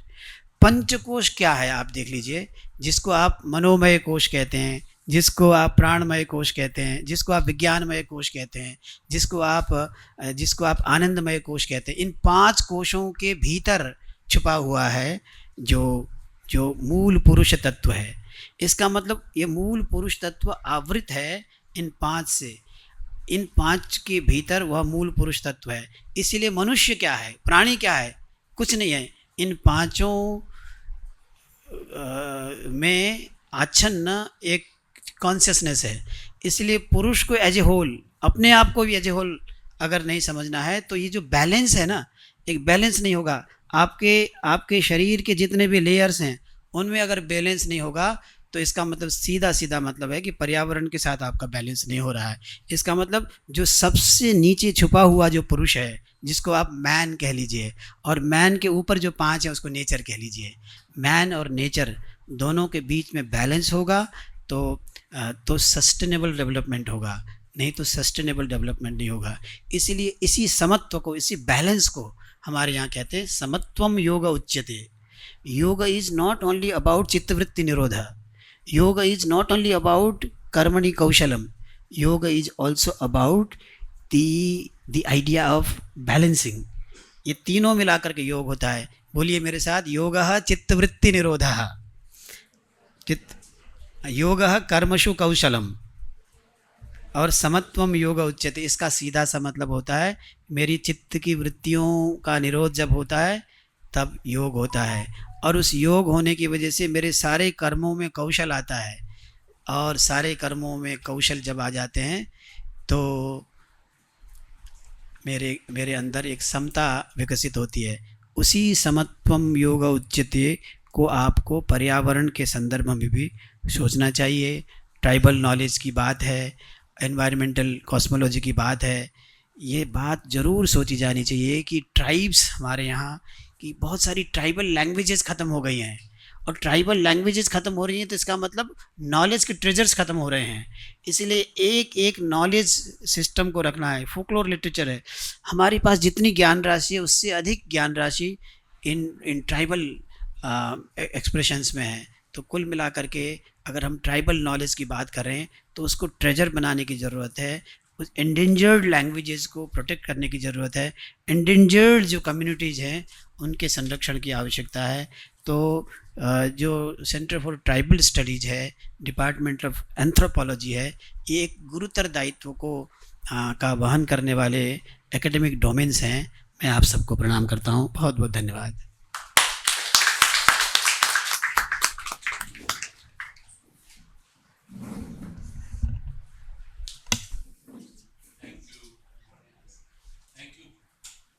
Thank you, Professor Bimali, for your fascinating talk and deliberations on how to understand the self, the consciousness, and also relate with the nature, transcending all the 5 layers of Panchkos, and beautifully put into the brief capsules. I'm sure everybody has understood it. And now I would request Professor Radhey Sharma to go for his deliberations, and just one line about his introduction, which he doesn't require. Head of the department at Environmental Studies and specialist on microbial ecology, ecotoxicology, and toxic industrial effluents treatment. He is a pioneer in introducing environmental education in the higher studies and higher education. And over to you, sir. Thank you sir, thank you very much. आप सबको मेरा नमस्कार। आप पूछेंगे आज मैं discussion में participate करने आया तो बता दूं नहीं, मैं ओमनाथ बिमली जी को सुनने आया था, क्योंकि इनको सुनना जब भी हमें अलग अलग मौक़ों पर मिला, हमने कुछ अपने पर्यावरण के बारे में नए आयाम और नई दृष्टि के साथ जो है सीखा। तो आज जो है professor Omnath Bimli ji, thank you very much for your deliberation. ना आप कहें कि जी ये जो डिस्कशन है वो किस तरफ जानी चाहिए, मुझे मालूम नहीं किस तरफ जानी चाहिए। मैं सिर्फ इतना जानता हूँ कि आज human being is suffering from what is known as nature deficit disorders, and all the problems lie in this. Let me tell you, अगर आप देखेंगे most of the young generation, now you can include old generation also, but most of the young generation is suffering from what is known as nature deficit disorder, and we need to rectify this disorder. And how to rectify this disorder is through eco-literacy and eco-literate society. And when we say the eco-literate society, then the tribal education and tribal knowledge and tribal wisdom is the key and foundation. Let me be very frank. अगर आप देखेंगे ध्यान से हुआ क्या पिछले इतने millions of years में, हम मिलियंस ऑफ ईयर्स तो हम नेचर के साथ रहे, and for more than 100,000 generations तो हम नेचर के साथ थे। और ये तो अभी 400 और 600 जनरेशन की तो बात है जब हम गाँव और शहरों में आए, और इसमें जब शहरों में आए, then we have lost the connection from the nature, and then we started doing what is known as urbanisation and industrialisation and so on, and then we also created many barriers. आप देखेंगे ना, जब आप बात कहते हैं कि भाई हार्ट ब्लॉकेज हो गई, बड़ी चिंता की बात है। चिंता की बात इसलिए है कि अब आपका जो ब्लड फ्लो वो जो है उसका बदल गया है, और उसके कारण चैलेंजेस हैं। जब आप जो है नेचर की बात करें, जब आपने रिवर फ्लो रोका, तो आपने रिवर फ्लो को जो है, जो नेचर की जो ब्लड्स वेन्स हैं वो तो वही है हमारी रिवर्स। अब ये देखिए कि ये फ़िलासफ़ी जो है हमारी ट्राइबल सोसाइटी के अंदर इंगित है। अगर आप वो देखें कि आपको सॉइल की डेफिनेशन के लिए हम पढ़ाते क्या हैं, आप कहते हैं कि soil depending upon the expert, again the definition of the soil will very. आप बात करेंगे एग्रीकल्चर साइंटिस्ट से या एनवायरमेंटल साइंटिस्ट से, वो कहेंगे outermost layer of the earth surface और earth crust which can support the plant productivity. So that means we are looking at the extractive nature of the soil. So very definition of the soil itself which we are teaching you is quite different, because it is from the perspective of the human being and use. So when the use is redundant, that means that soil has lost its capacity. अब आप देखिए, soil की fertility को maintain करने के लिए अगर आप सॉइल की डेफिनेशन ही ऐसी पढ़ा रहे हैं, आप अगर ट्राइबल सोसाइटी को देखेंगे तो उनका सोचने का नज़रिया बिल्कुल अलग है. They look at the soil and the forest और द ट्रीज और द रिवर्स और द माउंटेन्स वेरी डिफरेंटली. अब जियोलॉजी की क्लास में आपको जो है माउंटेन की डेफिनेशन अलग तरीके से पढ़ा दी जाएगी कि माउंटेन और उसमें क्या फ़र्क होता है, वहाँ जो है आपको जो है डेफिनेशन अलग होगी. So that means we are teaching you in a very what is a domain specific knowledge. तो ये जो होलिस्टिक अप्रोच है that lies only in the tribal knowledge. इसमें जो है नेचर डेफिसिट डिसऑर्डर को हम कैसे दूर करें. देखिए अब अभी थोड़ी देर में जब मैं लेक्चर सुन रहा था बीच बीच में देखा होगा आपने, मैंने मोबाइल में कुछ देखा कुछ. So on an average 11 minute के अंदर we got distracted because of some SMS, because of some WhatsApp, because of some call, some phone call, and so on. And 20 minutes it takes to refocus it. And the whole tsunami of distraction is happening in the everyday. So we are unable to focus on our worthy goals. And when we commune with the nature, we remain connected with the nature and we work on our worthy goals. So we have lost connection from the nature. That's why we are suffering from nature deficit disorder. अब आप कहें कि India is the youngest country. ये बार बार मैं कहता हूँ India is the youngest country. और इसका मतलब ये है कि यंग लोगों की पॉपुलेशन का जो है उनका नंबर ज़्यादा है. अच्छा, तो अब देखिए ये यंगेस्ट कंट्री ज़रूर है लेकिन पोटेंशियल है ना. Youth is a potential. वो पोटेंशियल रियलाइज़ होगा या नहीं, that is a major challenge. अगर वो पोटेंशियल रियलाइज़ हुआ तभी तो जो है विकसित भारत का सपना पूरा होगा. अब देखिए हुआ क्या, अब आप ध्यान से देखेंगे कि जो 100 यंग लोगों पर स्टडी हुई across the world, across the countries, उसमें कहा गया, उनसे पूछा गया कि भाई आप जीवन में क्या करना चाहते हैं. 25-30 साल के जो बच्चे थे उन्होंने कहा कि जी हम कुछ बहुत अच्छा काम करना चाहते हैं और सोसाइटी में कंट्रीब्यूट करना चाहते हैं, नेशन बिल्डिंग में हेल्प करना चाहते हैं, and we want to contribute and we want to earn, है ना, to support our family and we want to make money. उन्हीं से पूछा गया जब वो 55 और 60 और 65 की साल में उन्हीं लॉन्गिट्यूडनल स्टडी पूछा गया क्या हुआ आपके जीवन में. उनमें 3-4 लोगों ने कहा कि जो they are doing excellent work, 4-5 लोगों ने कहा they are doing very well, and most of them told कि हम we are happy and we are sustaining our family. But the important thing is the excellence is restricted to only 3 to 5% of the people. Excellence is restricted to only 3 to 5% of the people. People who are born with the potential, वो जो realise होता तभी तो क्या कहते हैं excellence पर वो पहुंचते. अब ऐसा क्या है कि जो हम सेजेस की, हिस्टोरियंस की, पोइट्स की, राइटर्स की, साइंटिस्ट की जो बातें करते हैं, they were living at the 6th and 7th और 8th level of subconsciousness, and most of us die throughout the world at the 3rd and 4th level of subconsciousness. We don't achieve our potential.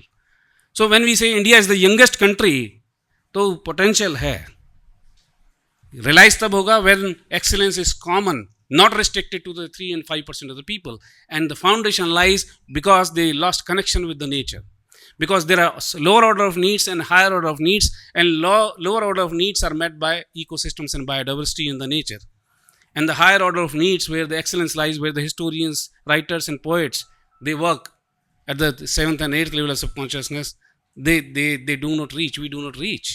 So that means we need to provide an ecosystem or the environment for our youth so that they meet their lower order of needs much early in their life and they jump to the 5th, 6th or 7th level of subconsciousness, and excellence should be common. And here the tribal knowledge comes into the picture. Let me tell you how we see. क्यों देखिए PhD की जब हम बात करते हैं, मैं अक्सर कहता हूँ कुलीग्स के साथ तो हमारी डिस्कशन होती है, I am focusing on the scholars and students. जब PhD की बात होती है तो बार बार यही आती है कि PhD में भाई सारी PhD करके निकल जाते हैं. आप किसी भी स्टूडेंट से पूछिए, मैं I am talking about the faculty of science sir, आपके यहाँ फैकल्टी ऑफ आर्ट्स की बात नहीं कर रहा, फैकल्टी ऑफ साइंस में अगर पूछ लीजिए कि आपकी थीसिस की फिलॉसफी क्या थी, डॉक्टर ऑफ फिलॉसफी है लेकिन फिलॉसफी पता नहीं. सो द आइडिया इज, आज का जो अगर आप टाइटल देखेंगे जिसका डिस्कशन था, इसमें environmental cosmology is the philosophy, how we see the world, है ना. देखिए how we see the world, that is the most important part. So we need to change in the perspective how we look at the nature. जैसे sir ने कहा कि nature and man and nature, and yes I agree. देखिए जो जब भी हम बात करते हैं सस्टेनेबल डेवलपमेंट की, मैं तो ये भी कहूँगा कि सस्टेनेबल डेवलपमेंट की डेफिनेशन ही चेंज होनी चाहिए. जब आप कहेंगे development and sustainable development, that means there is a conflict, there are two views about the development, है ना. जो एक ग्रुप कह रहा है सस्टेनेबल डेवलपमेंट, एक कह रहा है डेवलपमेंट.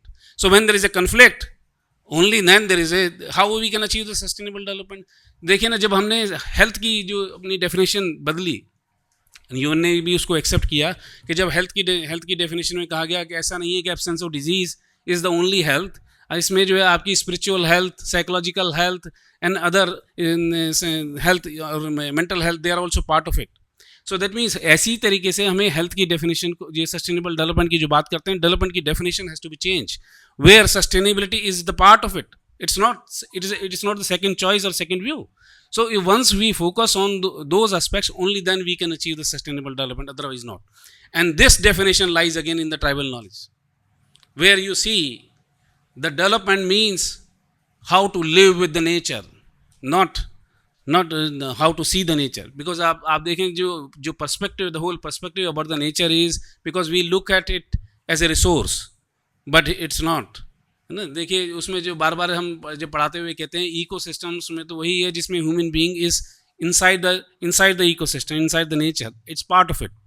लेकिन हुआ क्या, जब देखेंगे जो ह्यूमन का जो ब्रेन डेवलप हुआ और म्यूटेशन हुई और उसके अंदर चेंजेस हुए और थिंकिंग लॉजिकल पावर हमारी बढ़ी, तो हम जो middle of the food chain we jump to the top of the food chain, है ना. पहले तो बड़े जानवरों से डरते थे, है ना, उससे बचते थे, छोटे वाले उनको कंट्रोल करते थे. बट जैसे ही ब्रेन डेवलप हुआ, हमने जो टूल्स टेक्निक्स डेवलप करी, then we started controlling even in the top carnivores, and then we jumped from the food middle of the food chain to the top of the food chain much early in the evolutionary history.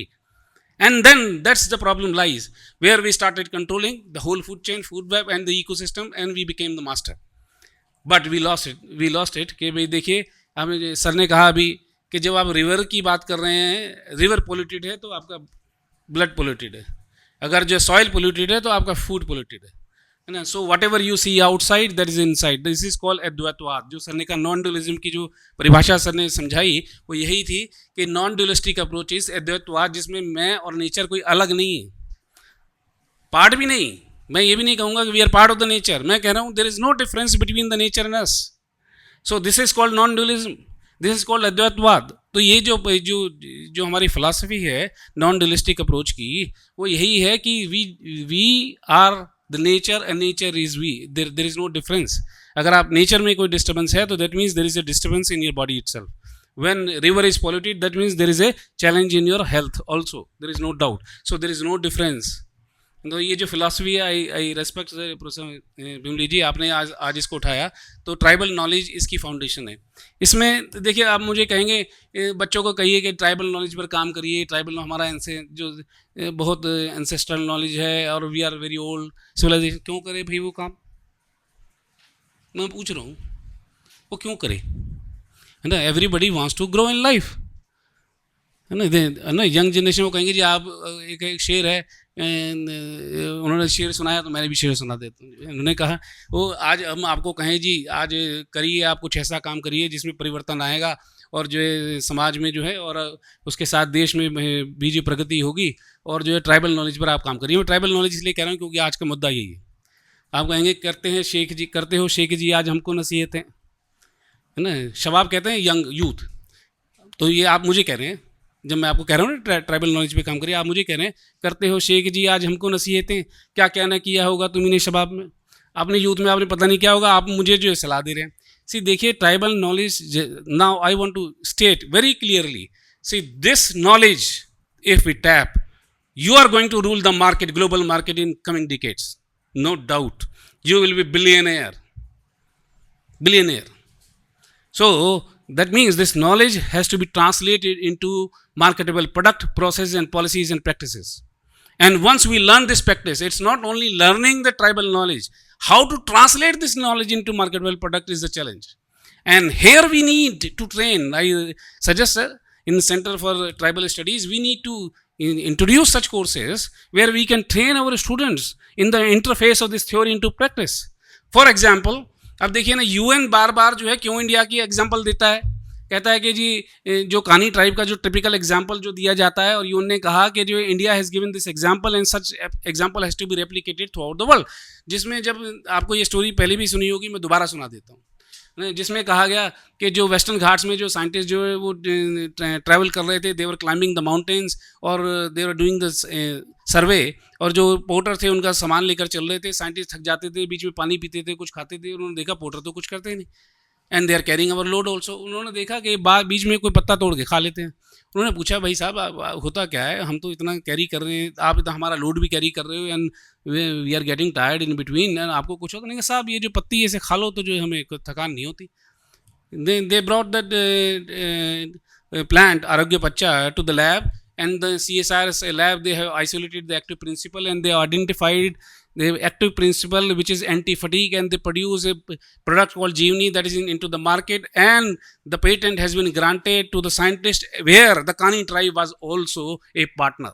So first community patent was granted by the in Kerala in India. So that means this traditional knowledge is waiting. See, आप ये कहते रहे हमारा knowledge था. देखिए मैं सीधी बात करता हूँ, आयुर्वेद हो या जो है हमारा ट्राइबल नॉलेज हो, आप कहते रहिए हम बहुत महान हैं, बहुत अच्छा, कहाँ हमारे पास नॉलेज था, होगा, बिल्कुल होगा. See, ultimately you need to rule the global market. So to rule the global market, you need to translate and provide the scientific evidences how the plants and how this knowledge formulation works.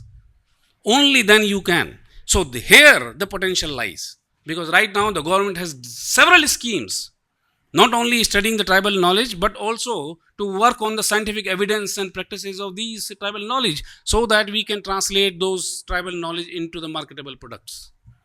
So आज ये ज़रूरत है कि हमें interdisciplinary work की जो हम बात कह रहे हैं वो हमें उस पर अगर ध्यान देंगे, where the people from like the Sanskrit departments or Anthropology department, Environment department or Chemistry department, they collaborate.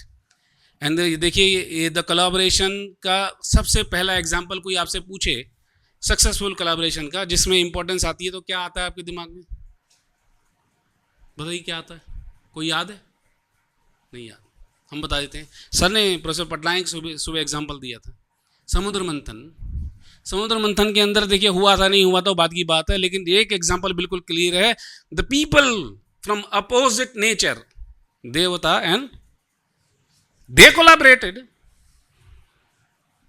And the collaboration of even opposite nature people gave the amrit. देखिए this is the best example of collaboration. and वो भूल गए, competition में लगे. Competition में लगे तो then ठीक है, individual can progress, but the collaboration as a team, as a society, है ना, वी लेफ्ट बिहाइंड. तो कोलैबोरेशन का तो बेस्ट एग्जांपल मुझसे कोई कहता है तो मैं कहता हूँ भाई देखिए हमारे स्क्रिप्चर्स में तो जो कोलैबोरेशन में ये दिखता है कि जो लोग अपोजिट व्यूज़ के थे वो भी कोलैबोरेट कर गए फॉर ए बिगर कॉज, और उसका प्रोडक्ट जब निकला तो वो दुनिया ने देखा. नहीं, हमारे स्क्रिप्चर तो यही सिखाता कि collaborate. So that means collaboration is the key. अब आप दूसरी बात कहेंगे कि जो ट्राइबल नेचर, जो ट्राइबल विजडम की बात है, उसमें एक बात जरूर कहेंगे. आप देखिए जितने नेचुरल रिसोर्स कन्फ्लिक्ट पिछले 70 साल में हुए या 80 साल कह लीजिए, उससे ज़्यादा पहले कभी नहीं हुए. जितने लोग वार में भी जितने लोग मरे हैं, अगर आप 70-80 साल में देखेंगे, उससे ज़्यादा लोग मरे नेचुरल रिसोर्स कन्फ्लिक्ट में. सो that means natural resource conflict is the emerging threat to the humanity. There is no doubt. And why it is happening? Let me tell you. Take one example. कोई भी example ले लीजिए. देखिए एक ये piece of land है. Piece of land पर जो है, अब हमारे डिफरेंट व्यूज़ हैं, क्योंकि आप एक अलग सेक्ट से बिलोंग करते हैं या मैं अलग से करता हूँ, बट वो just a piece of land. But the conflict is escalated and becomes important because meaning matters. We have given meaning to that piece of land और वाटर और river and pond. So meaning matters. So this is called philosophy, and meaning matter means we have given meaning to that piece of land. And meaning कहाँ से आया? Society से आया. Society में कहाँ से आया? हमारे several lineages से आया, हिस्ट्री से हमें बताया गया कि ये जो है why this land is more sacred than the other piece of land, because meaning. So meaning matters. So जब meaning matters important है, so we need to train our students in the field of cultural relativism, जिसके अंदर वो they are trained how to see the land, water, natural resources, so that they become conflict resolution manager. Let me tell you, they should provide conflict resolution. Right now, conflict resolution in the field of natural resource is missing. And this information, how to resolve those conflicts, also come from the tribal wisdom, let me tell you. Because how do they deal with the natural resource? कि कौन उसको access करेगा natural resource के, कब करेगा, who is entitled, how it will be managed, conserved and used. So idea is we need to learn those practices from the tribal people also. Now another example is, मैं 2-3 example और दूंगा, उसके बाद जो है देखिए, मैं एक यूरोपियन कॉल थी प्रोजेक्ट की, उन्होंने कहा आप जितने $multi-billion ले लीजिए, लेकिन हमें एक चीज़ चाहिए कि एक जो है येलो जो है हमें कलर चाहिए, yellow colour which is water soluble, है ना, by which we can replace some of the food colourant, because food colourant is an unemerging source of cancers in throughout the world. अब देखिए colour matters, है ना, meaning, मैंने कहा meaning देते हैं कलर. जैसे फॉर एग्जांपल मैं आपको कहूँ ब्लैक आइसक्रीम खाओगे, कैसा लगेगा? नहीं ना. सफ़ेद जलेबी, है ना, बस जलेबी तो हमने, है ना, वो हो सकता है खाने के बाद आपको उसका टेस्ट उससे भी ज़्यादा अच्छा लगे, but you will not be attracted, है ना, because we have given meaning to the jalebi, है ना, yellow colour. But yellow colour आज की डेट में भी जलेबी के अंदर वो केमिकल है, because we could not replace, so we don't have, and when we worked, there was a all India coordinated project and we were the nodal organization. Yeah, 7 institute उसमें काम कर रहे थे. Then we took the survey in the Himalayan region and we found जो Bhutia tribe है वो जो है, जो खाना खाते, आपने व्रत में भी खाना खाया होगा, कुट्टू का आटा, है ना, उसकी रोटी कैसी दिखती है? ग्रीनिश होती ना.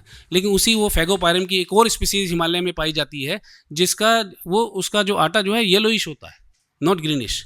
वो है कुट्टो का भाई, मतलब आप समझ लीजिए, मतलब वैसे different species, genus is same. So and they those tribe has been eating those chapatis for ages. then we realized it is a water soluble, and then we extracted those compound. Then we did the toxicological assay, then we did many other studies, and then we collaborated with CFTRI, and we also collaborated with CT, Toxicological Research Institute, Lucknow, and then we showed, yes, this product can be a marketable product. So the knowledge came again from the tribe.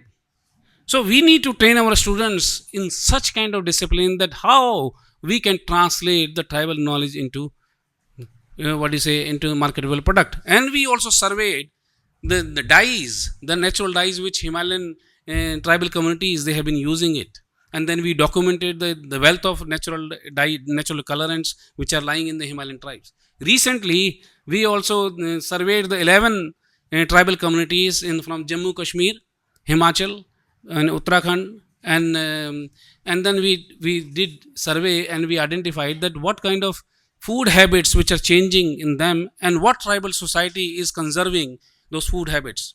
And then we demonstrated that tribal knowledge and traditional knowledge which is lying in those Himalayan communities across the Himalayan range from Jammu Kashmir to Uttarakhand and Himachal and so on, that they are climate resilient society.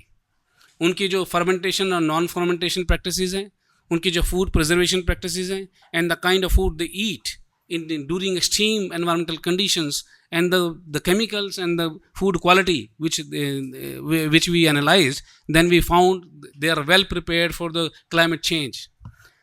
तो देखिए, अगर आपको climate change की बात करनी है अगर आज, तो that means again we go back to the tribal knowledge and see that how, because they have witnessed those changes. ये environmental change की बात तो 60-70 साल पुरानी है ना, जो हमने 300 साल में गढ़ा और उसका 70 साल में जो हम काट रहे हैं, उसके कारण क्लाइमेट चेंज की बात कर रहे हैं. But historically the climate change has happened in the past also. So they are well prepared. So that means we need to protect those tribal knowledge to prepare our society as a climate resilient society. You can develop the good marketable product and practices and policies for what is a sustainable development. So that means we need to एक और बात मैं last में कहूँगा. मुझे याद है, ये इट्स मोर फिलोसफिकल, मेरे टीचर ने मुझको कही थी, मुझे लगा कि आज बेस्ट है जो अपने स्टूडेंट्स हैं उनको कह दें. मेरे टीचर थे, उनका नाम था professor Virendra Kumar, and he used to work on Himalaya, and he was the first person, he was the key person and chair and who resolve the conflict of Chipko movement. The government ने उनको जो है उस कमेटी का चेयरमैन बनाया. And he used to work on Himalayan tribal societies and so on. And of course, he was a geneticist और उन पर काम करते थे. लेकिन उन्होंने कहा, बहुत बार कहा, और ये आज मैं लास्ट में उनका जो वाक्य आपको बच्चों को बता के जा रहा हूँ, उन्होंने कहा कि nature do not reveals her secret to all. से अपने नेचर जो अपने सीक्रेट सबको रिवील नहीं करती. You should have purity in your heart and mind. आपका दिल साफ होगा और दिमाग शांत होगा तो नेचर आपको सीक्रेट तो सामने वो रोज रिवील करती है, आपको पता ही नहीं चलता. तो नेचर जो है उसी को सीक्रेट रिवील करती है जिसका हार्ट और माइंड प्योर और शांत हो. आज अशांति बहुत है ना. ये 1 मिनट जो यूट्यूब पर जो कंटेंट अपलोड हो रहा है, अगर मैं उसे 24/7 देखूं तो 62 ईयर्स मेरे आराम से निकल जाएंगे, है ना. So you can understand the amount of distraction which is happening right now, है ना. We are unable to focus on our worthy goals. दूसरी बात उन्होंने कही थी कि whatever we are, since he was a geneticist and evolutionary ecologist, उन्होंने कहा whatever you are is the product of two. उन्होंने कहा कि आपके जीन्स, आपके पेरेंट्स और आपके पेरेंट्स के पेरेंट्स और उनके पेरेंट्स एंसेस्टर्स ने भी कंट्रीब्यूट किया है. सो दैट मीन्स आप जो भी हैं खाली पेरेंट्स के कारण नहीं है, because he was a geneticist. आप अपने एंसेस्टर्स का भी योगदान है आपके उसमें. And then he also told कि आप जो है नेचर ने आपको जो नर्चर किया, तो दैट मीन्स आपके पास 2 ऋण हैं, एक नेचर का और एक आपको पेरेंट्स का, है ना. आप ये कहेंगे पेरेंट्स है तो इसलिए उनको ग्लैमराइज कर रहा है ना, तो नेचर का और पेरेंट्स का. सो दैट मीन्स ये 2 ऋण आपको उतारने हैं जीवन में. एंड वो ऋण तभी उतरेंगे जब when you take care of the mother nature and whatever you do, है ना, that should help the conserving nature. तो आपको ये जो जब हम कंजर्व करने को कह रहे हैं तो साथ में हम ऋण भी उतारने को कह रहे हैं, साथ में ये भी कह रहे हैं nature reveals the secret. Once nature reveal the secret that means we can translate the theory into practice and products and patterns and patents. Let me tell you, and this is the best example. India is rich in tribal knowledge and we have lot of information available, but we need to translate that knowledge into scientific knowledge and then into marketable product and process. Thank you very much. Speech and insightful understanding of human nature and human beings in nature and how to connect nature with a peace of mind, with a purity of heart, and thereby not ignoring the marketability of tribal knowledge. And I think he has pitched the topic on 3 important domains: the domain of self and the individual, the domain of community, the domain of nation, and the domain of market. And in a neoliberal era, all these spheres are very important. Thank you, sir, for your insightful deliberations. And I think we are gradually moving towards the pick of the discussants. And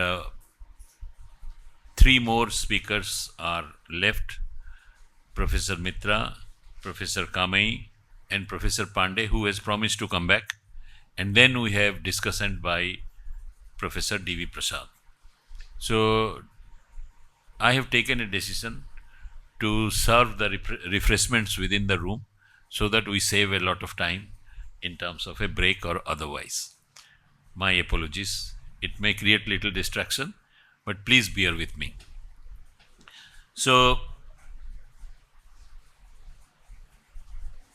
since there are 2 anthropologists now, and not to allow them to speak together one after another, madam, I will ask you to wait for a while and come in between 2 anthropologists. So may I now request Professor Mitra to come up with his deliberations, one of my esteemed colleagues. And Professor Mitra has worked extensively on Tibetan medicine, Tibetan health, well-being, and a very eclectic scholar in terms of medical anthropology, psychological anthropology, and PVTGs, police administration, and a rich ethnographer. Now over to you, Professor Mitra. Thank you. Thank you, sir. Well, you know, I am a rolling stone. My respected fellow panelist, our very learned colleagues, and dear students. What I'm planning to do today is, first thing, I would like to adhere to the time. Second thing, because I have this bad habit of crossing times, which I don't want to do today, at least. Second thing, what I'm going to do, and which is going to be the crux of my talk today, let me try to redefine sustainability. All right. So let me start with taking you to an event which happened in the year. I'm very poor in remembering years, but perhaps it was in 1908 or 9, if I remember correctly. Please bear me out. When there was a gathering of environmentalists in Sweden, and they came out with a list of certain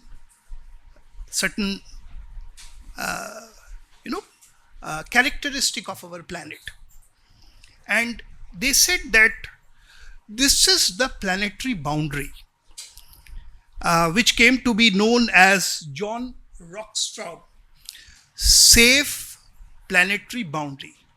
And if you cross that boundary, the limits of those boundary, humanity will not survive.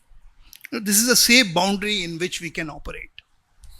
What were those boundaries? Those boundaries was beginning with climate change, especially the carbon dioxide in the air. Then there was land habitation ratio, fresh water, then phosphorus nitrogen exchange. Then there was ocean acidification.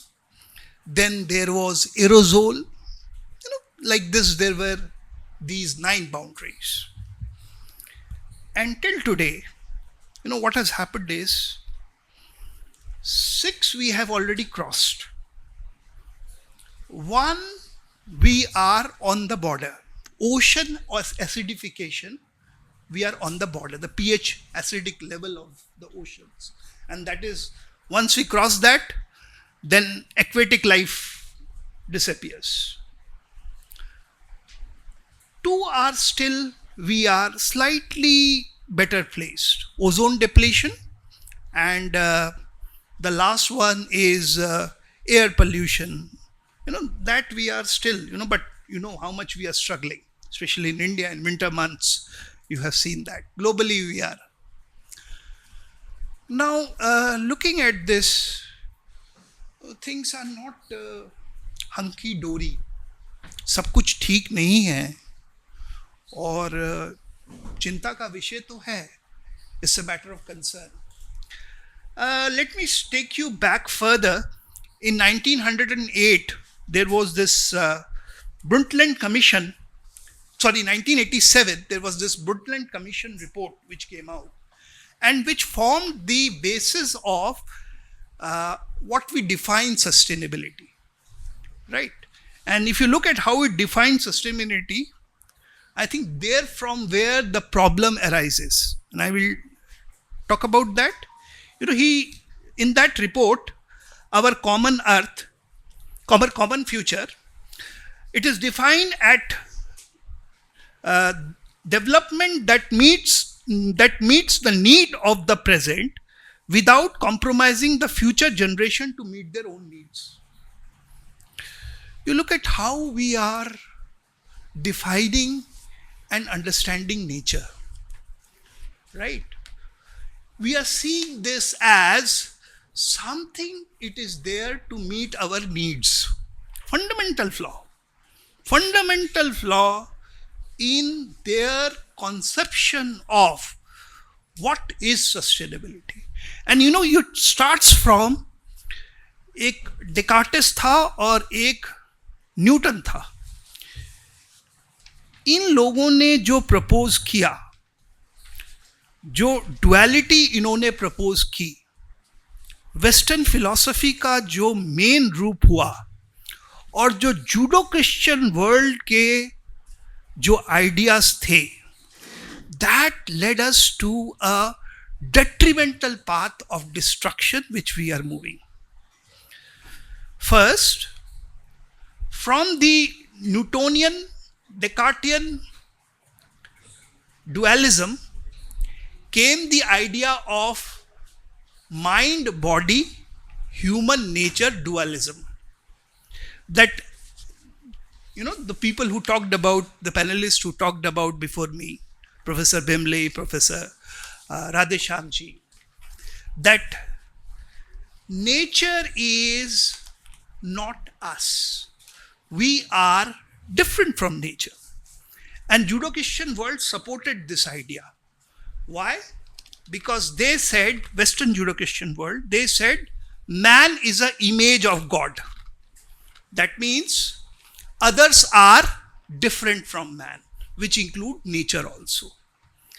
And this was Descartes repeated in his idea of res cognitas. दिमाग हम ही में है, res externas, बाकी सब में दिमाग नहीं है.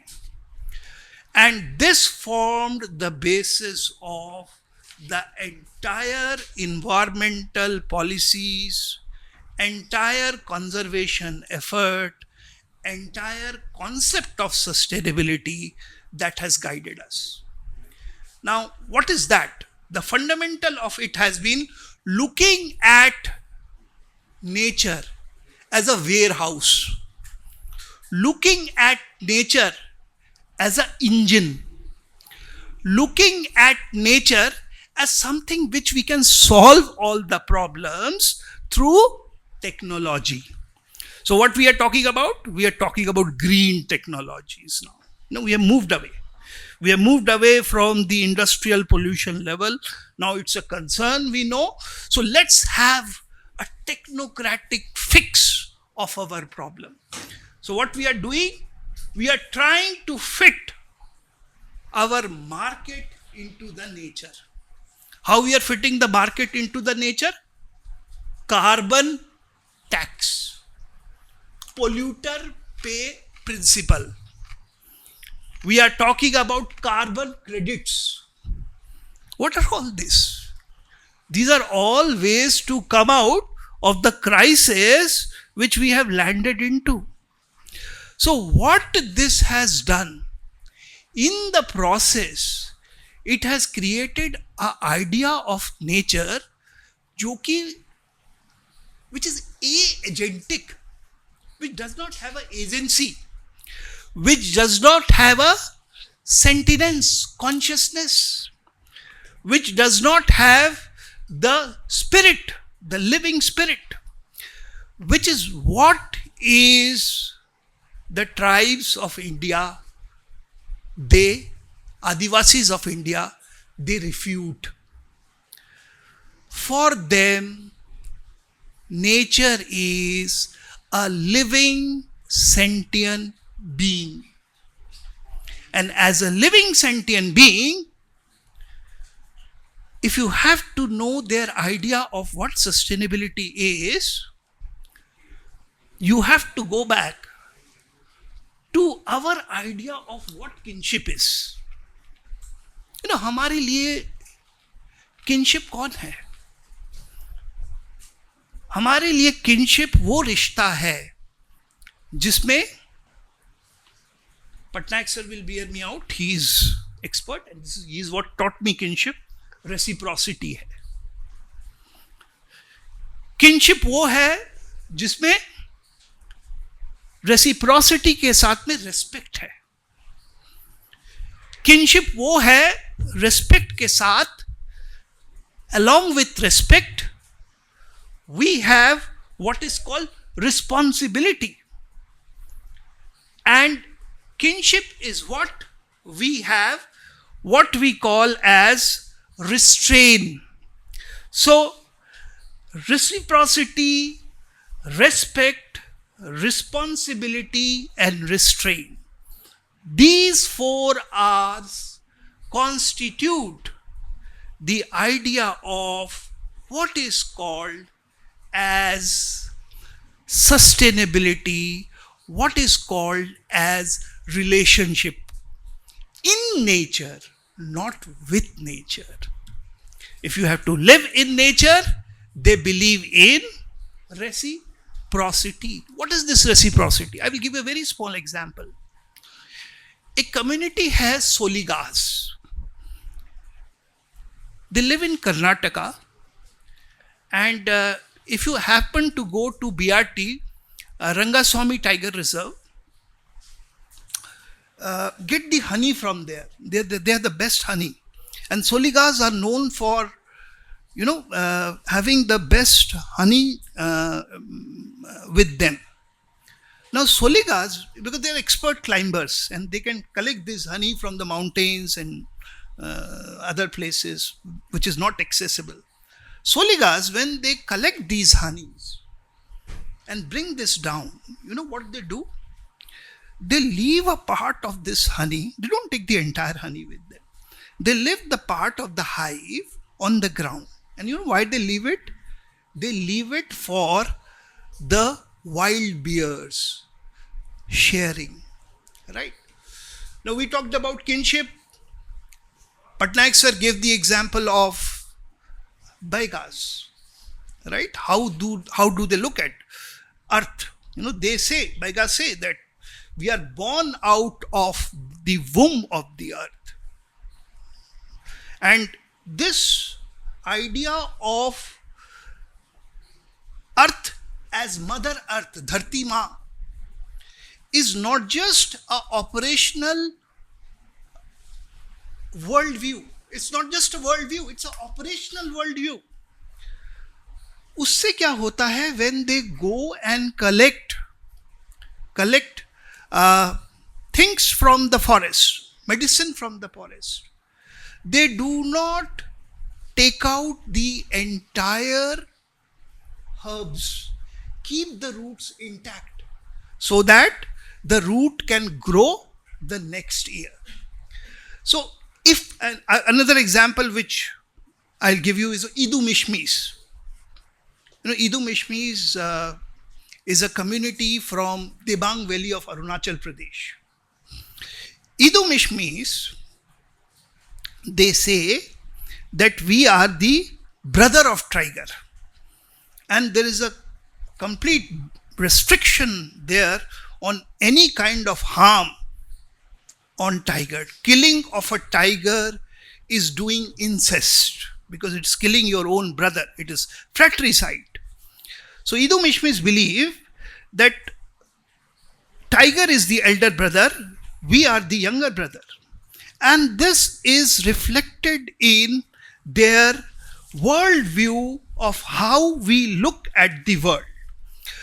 Now, there are 3 points which I am going to make. To begin with, the 4 R's. You have to keep these 4 R's in mind. Right?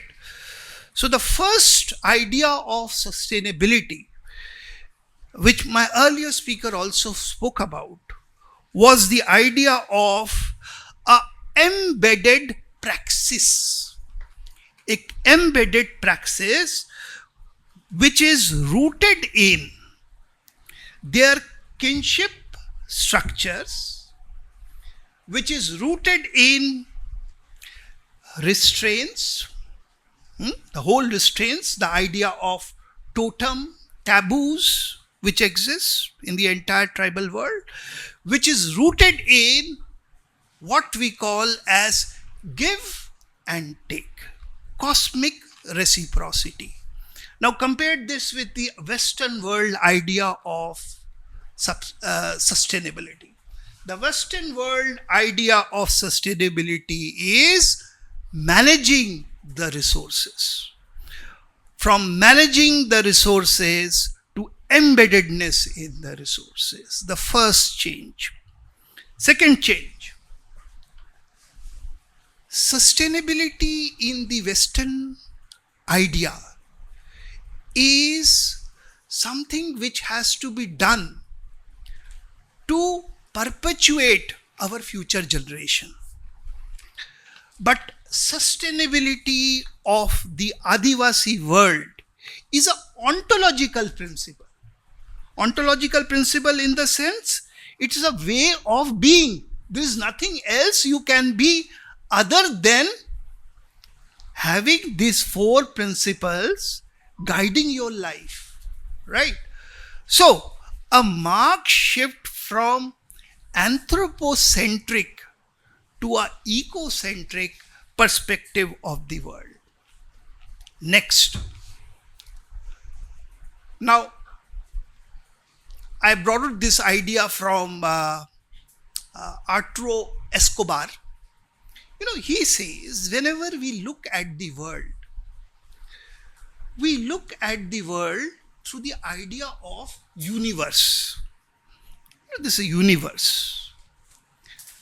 Now, whenever you look at Adivasis, they do not look at the world as one world.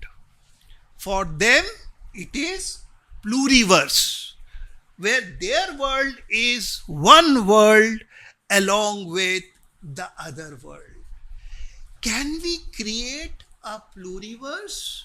A pluriverse where the tribal knowledge, the indigenous knowledge, the traditional knowledge is as scientific, as rational, as logical, as important as the knowledge of science. It is very important. It is very important because for the simple reason that at present 60% of our forest cover, of our entire India's forest cover, is located in 281 tribal dominated districts. And more than 80% of what we call as dense forest is located in these tribal areas. और जो ecological services ये provide करते हैं, two example I can give you. First example is in terms of checking forest degradation, right? ये जो contiguous forest जो एक route है starting from Western Ghat, Central India, moving to Northeast, this corridor जहाँ पे wildlife move करता है and which is so essential for the genetic diversity of our wildlife is managed by our Adivasi communities. So it is their contribution which allows us to sink our carbon, not the carbon bond or the carbon credit. It is they who make it possible. And the last word, the final word I will say is, now this is a very famous statement which came from Dongri Khonds, Nimgiri Hills, Odisha. The famous case they fought against the Vedanta, the mining corporation. And in the Supreme Court, their plea was, this may be very important for the nation building. This may be very important for the mining strategy of Government of India. But Niyamgiri is the abode of our high God. It is what we are. It is our ancestor. It is I. It is we. Don't take it away from us. It may be wealth to you, but it is existence to us. And Supreme Court was moved by this statement of the Gram Sabha. They said, no, we cannot allow mining in this area. And it is now proved the important role the Dongriya Khonds plays in the conservation of the ecosystem over there. As they consider the Niyamgiri Hills as sacred, they do not allow any kind of harm to the surrounding biodiversity. So they act as what we call as inborn forest protector. So you have to understand that what we are trying to do, you see, we are trying to do two things, as my speaker before me spoke earlier. We are trying to create a eco-awareness in you, ecological awareness. And we are trying to create a ecological awareness leading to ecological consciousness with you, so that you look at the surrounding, the ecology, with a different kind of a perspective. That is why Supreme Court has asked that environment studies should be made mandatory. What is we are trying to teach is what they praxis. I'll end here by saying that it is not living with nature, it is how do you live in nature. That is important. Nature will live whether we are there or not. It's a question mark. Thank you. Thank you, Professor Mitra, for taking us to through the traverse of anthropological terrains of reciprocity, respect, responsibility, and restraint. Very beautifully summed up through these captive words, and also great ethnographic examples, eye-openers for many of us. And you have really rediscovered or made us think how to rediscover the kinship with the nature. And that is so central to an anthropological understanding. Thank you so much, Professor Mitra. And now, moving on with the discussion, it is now the turn of an author, an expert in, and a practitioner in literature, poetry, focusing on post-colonial world and indigenous literature, Professor Kamei, Achingliu Kamei, who is professor at Atma Sanatan Dharma College, teaching English. And some of her books, such as Naga Tales, The Dawn, they are really highly authentic Naga folk tales, helps us to understand how the indigenous storytelling traditions continued in a very natural and spontaneous way. She has chosen themes of nature, ancestral land, tribal identity, motherland in various poetry and various texts which she chose to write. Significantly, two of her poems, Tree of My Ancestors and Whispers from Mother Earth, have been included in the English syllabus of Jamia Millia Islamia University. Kudos to you. Thank you, Professor Patnaik, and Avitali for inviting me to be one of the resource person among senior and esteemed colleague. I have learned so much from what has been deliberated so far. And I would like to start by giving my definition about tribal knowledge or indigenous or native. I don't want to use the word native, but just a brief definition I have come to is this knowledge can be defined, the knowledge that is developed by local people of a given region through practice, observation, and repetition in the laboratory of their environment, refined what works in their lived experiences, and weeding out what did not work over centuries, passed down over generations through oral tradition, kinship, networks, communal connections, and social groups, and through apprenticeship.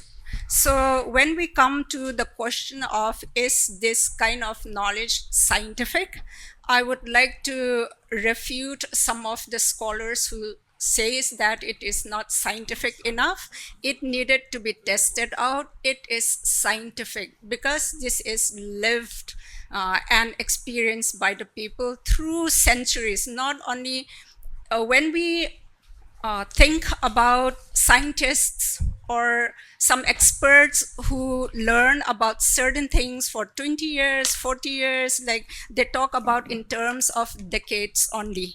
And in the most of the time in a very contained and environment, but these locals, they have lived and they have observed and they have come to this concretized understanding of what works and what did not. So it is already a scientific, scientific knowledge. And one example is when we talk about the medicinal properties of certain herbs and certain wild plants. The Westerners in the past, they used to say, in literature also, in documentations also, they say that these kind of food are not food worthy to be eaten by civilized people. Only very recently they have come to find out that these food that's considered not to be eaten by civilized people have healing properties, have medicinal properties. But when they found this out, they did not credit it to the local people. They act as if they discovered the medicinal properties in these plants, like they have discovered many places, geographically speaking also. And so I would like to bring our discussion to a very zoom in to a very small place, to a very small community, and learn a little bit about what they practice. I take the community of Jalengrong in Pui. These are 4 cognate groups in Manipur: Liangmai, Zemai, Inpui, and Rongmai. They are cognate tribes. And one folk tale that is recorded in a book written by Namthiu Buyang, late Namthiu Buyang Pamai, is about a dog and the moon. In this story, very briefly, I would like to tell the story. This is about 5 hard-working brothers.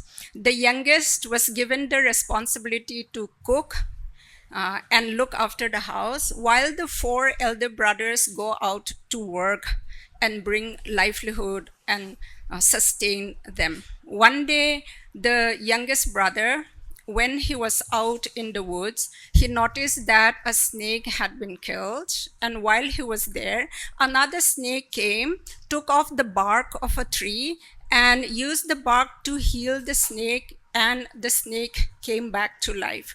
He was so engrossed and he was so captivated by this that he himself he forgot to go back home and cook for his brothers. When he went back home, the 4 big brothers, they got angry, they beat him up, and then he ran away. And so he took the bark, the knowledge that he had gained from his observation, from his relatives, he took it and he healed himself. And he collected a few. And he did not go back home, but he went to another village. And the story goes that he used this secret knowledge of this, let's say, healing property that is there in the bark to heal a woman from that other village. And eventually he married her. And so since these barks are very precious, he put it in a container And then he told his wife, look, don't open this. This holds very precious stuff.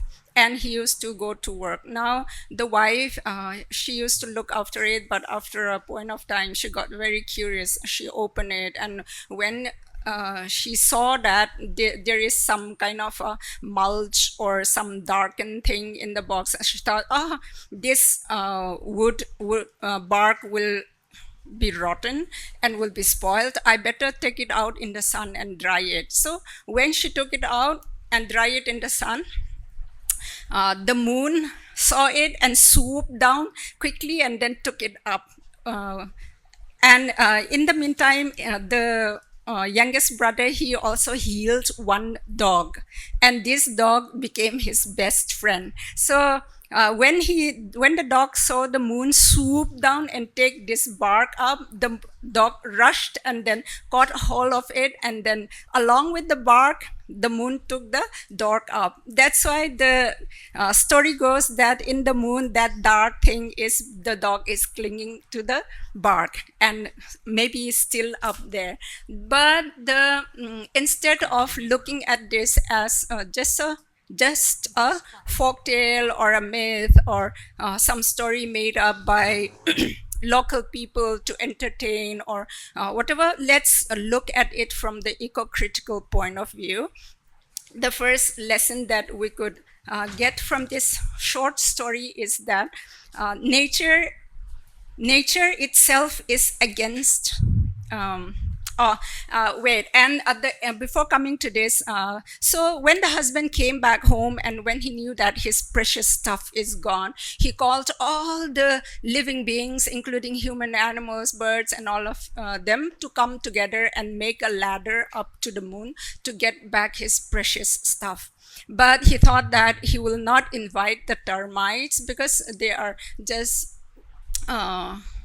really small, insignificant insects, and so he let them be. And while they were building up the ladder, when it almost reached the moon, the termites thought they were not happy with being left out or with not given a space in the making, in the community, in the making of the ladder. And then so they started eating away into the ladder, and then so the ladder crumbles down, and then the project was not successful. And so the lesson here is that nature is not, nature does not care, and it is against exclusion and indifference. Had the youngest brother included the termites, the project would have been successful. Another is the value of hard work. This youngest brother, he is known as Aniwang. So Aniwang's he is hardworking, he is resilient, and he will not let an obstacle stop him from surviving. And he went on ahead. And then also there is this responsibility and trust that we can get from the story. There is this delicate balance of trust and relationships. Aniwang, he trusted his wife to keep the thing, but they say curiosity can be a good thing and it can be a negative thing. In scientific researchers and all, they say curiosity is good because it leads you to experiment and find and do research and all of that. But sometimes curiosity, if not used wisely, can also be a negative thing. Like the wife's curiosity had made her husband lost this precious stuff. And so there is a reminder about the importance of responsibility in preserving what we considered is valuable. And that points a light to the kind of knowledge that the local people have or our ancestors have. And then also there is this love and loyalty not only between kinship, community, but between human beings and the other species and the other life forms that we share with. And so here the bond that Aniwang and the dog had, it reflects this theme of loyalty and companionship that's there. They face the challenges together and they highlight how strong bonds can offer support during difficult times, not necessarily only between human beings. And then also, I would like to come to the point of the power of observation. Here, generally speaking, most people think that local people or the ancestors or indigenous people, native people, whatever term we give them, because of the use by the colonizers, we tend to unthinkingly continue to use words like simple people, you know. By the word simple people, it means people who are not able to think deeply, who are not able to observe and make meaning out of their lives and all of that. So I do not want to use the word simple people for tribal people. They are not simple at all. They are thinking people. They are creative people. They are resilient people. They are innovative people. How would all of us be surviving now had our ancestors not been creative, not resilient, and not know the ways and means to survive? They knew. That's why we are surviving here. And so the importance of observation also is very, very important. And coming to the here, our former esteemed speakers also have spoken about how nature reveals only to the person it allows to reveal its secret to them. This is also one example of that. Out of the 5 brothers, the 4 brothers did not know anything about it. The youngest one came to know about it. And so a little bit of a reference I would like to say regarding this one. When I did field work in my own hometown, when I asked the practitioners of the medicine practitioners, when I asked them, could you please tell me what are some of the herbs and what are some of the plants and the leaves and the barks, roots that you use in order to make this medicine, they politely refuse to tell me, because they say that this knowledge came down to us. If a father has this knowledge, he will not freely share even with his family members. There will be a person, maybe his son or daughter or another nephew or niece, who will be fit to receive the knowledge. And then so they said that it's not to be shared freely with anybody who does field work and research work and all. Okay, we respect that. But then in our modern life, one problematic thing that I find is that if it is not shared and if it is not kept, let's say, properly or documented well, then when this person die, then the knowledge also dies with him or her. And so there will be no continuation of this. And such rich knowledge will go with them. And so this is one thing that's been troubling my mind, how to resolve this issue and all of that. And then also, Professor Sharma has said, the collaborative spirit of the local people and the people who has the wherewithal to develop it into marketability and all of that. And so this one also, I've been thinking, doing a little bit of research from other indigenous communities, especially the Native Americans and all of them. But one very difficult thing that I see for this to be realized is how much is okay, or to what degree can something be marketable. And even though it is shared here, if let's say, when we use the word market, profit comes in. If profit is there, capitalism is there. If capitalism is there, there is consumerism. All of us, I have to admit, including myself and all who are sitting here, we are guilty of being addicted to consumerism.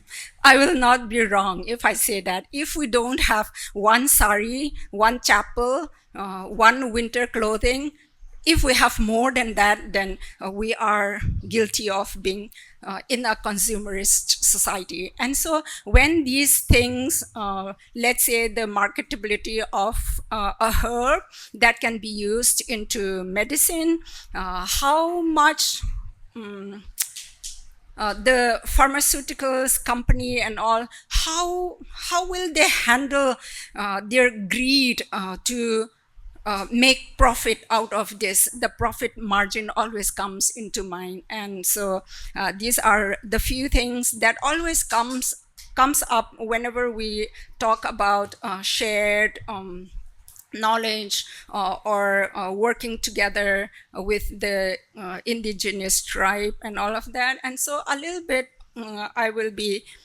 finishing one concept about this Jelengrong in Pui community. I would like to introduce to us all. This is their ethos and philosophy is in this concept called Chahuang. That's the word. And in this word, Chahuang, has all the values and the goodness of the community. It is a word that encompasses a person thinking for the well-being of another person or another animal. They say our relatives, the relatives in the sense the winged ones, the ones that has roots, the one that has scales and fins, and the one that crawl, and the one that slithers. You know, the snakes, trees, birds, and animals, they are the relatives of the person. And so when someone wants to do something, when he or she immediately think of the other person, it is Chahuang. It is a little bit like the Ubuntu of the African community. And so here, one example of Chahuang taken to the extreme is about a man in my own community back hometown here. He walks up, because it's a hilly place, everybody goes up and everybody goes down. Nobody goes side on the plain. So, uncle, where are you going? Oh, I'm going up to the market and all. Auntie, where are you going? I'm going down for something.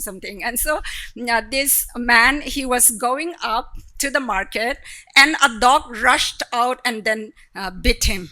And he said, it's instead of being angry with the dog or with the owner of the dog for letting it loose, he said, oh, don't worry, it's my fault. It's me that who came up. It's not the dog. So this is taking Chahuang to the extreme. You know, just one example that entered my mind.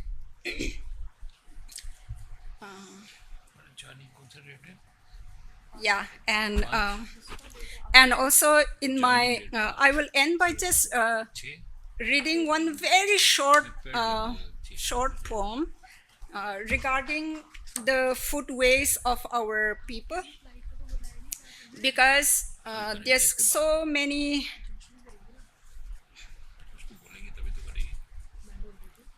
a times people make fun of the foodways of the indigenous people. And so I had written this one, fermented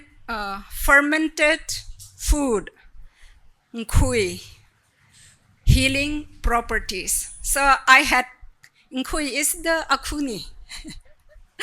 It has probiotic properties like the Yakult or the cheese of the very smelly cheese of the French people and all of that. So this one has the proper healing property for improving the gut microbiome. But because of the smell, the Japanese also, they call it natto, they eat. And so this has properties to heal the gut microbiome, but people make fun of it because of the smell. But I would like to say that we could write reams about how good these kind of probiotics are, but I just condense it into 3 lines into a haiku to let people not chew on it, or like the cow chew the cud. I would like people who hear it to chew on it. So I had written it. So it's a little bit of a pushback into the kind of narrative that is out there by the Western world about our Indian food ways. So with this, a little bit of my take on, especially from the oral, from the folk story, I would like to end. Thank you so much for giving me the opportunity. Thank you, madam, for bringing out the world of Manipur and the local communities through the honor of literature. And we all know that as students of ethnography and empirical science, we also know that the literatures are not highly fictive and imaginative. They are also based on the method of social realism, and whatever happens in the society provides an impetus to a creative understanding and a creative writing. You have created the world of the communities in front of us through your deliberations, through your literary skills, and nature comes out, environment comes out very prominently in your presentations. Thank you so much for providing us an entirely different perspective.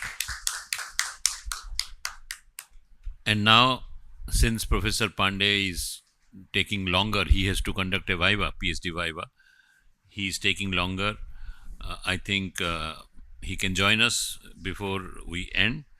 And before that, I would like to request my colleague, Professor D.V. Prasad, who teaches ecological anthropology and who has contributed to the understanding of resource management among tribes with special reference to ethno-ecology, and worked among the Jarwas, like Professor Nupur Tiwari. He has worked among the Jarwas, among the great Andamanis of Andaman Islands, when he was in Anthropological Survey of India, but before that he was also in the Tribal University of Amarkantak. So he has got the best intellectual traditions of premier institutes dealing with tribes, dealing with traditional knowledge system among them. And Professor Prasad is going to play a significant role. I request him that in addition to what he has to say, can you please open up the floor for discussion. Thank you so much. Thank you so much, sir, for giving me this opportunity.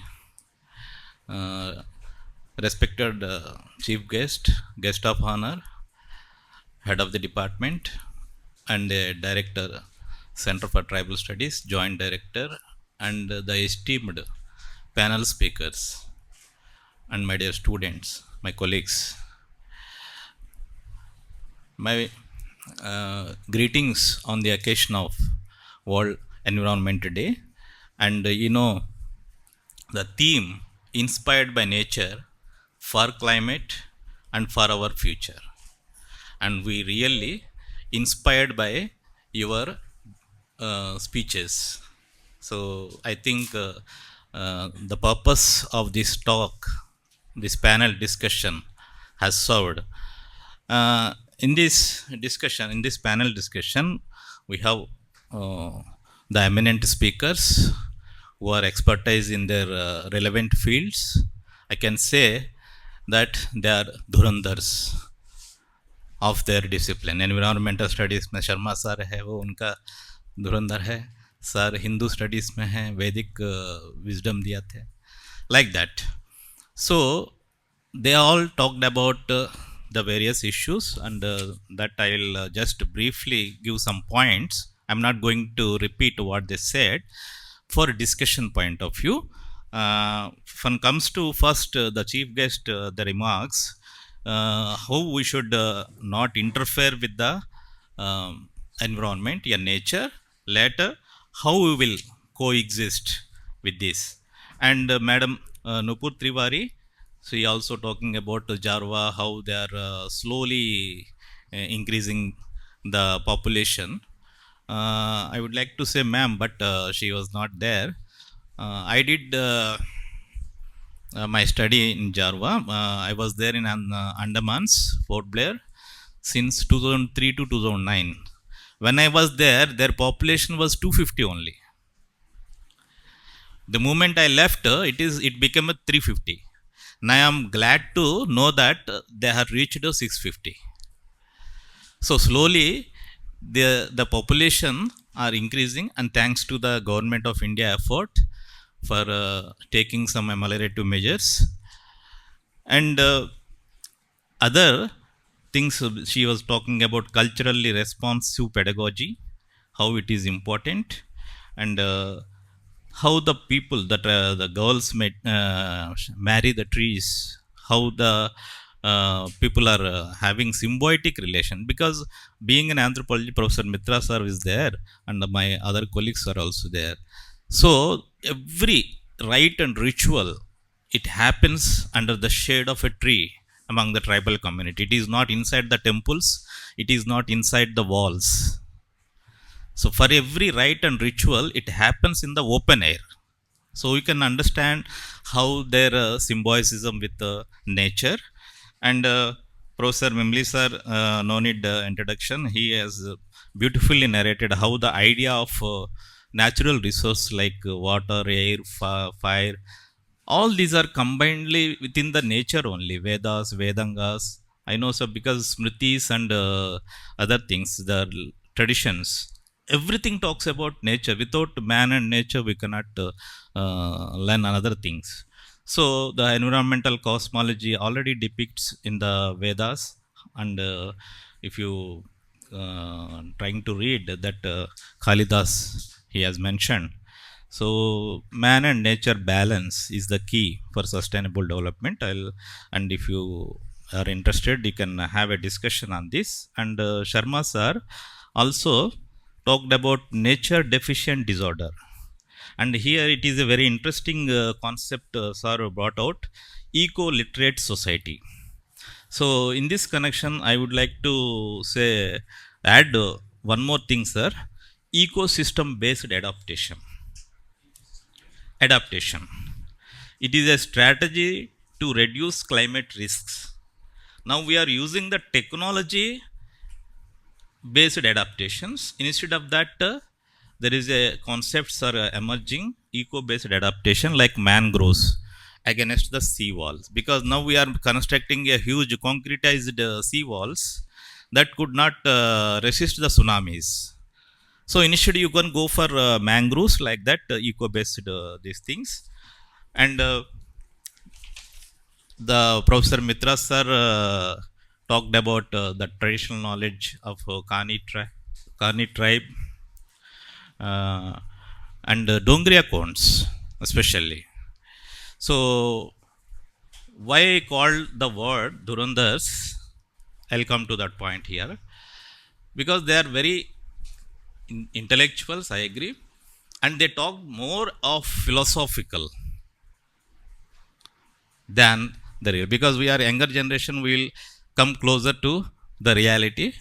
And thanks to Professor Mitra sir, the person talked about the Dongria Cones movement, how the Supreme Court recognized the Gram Sabha minutes. So in this context, it is not that anthropologists are speaking against the government.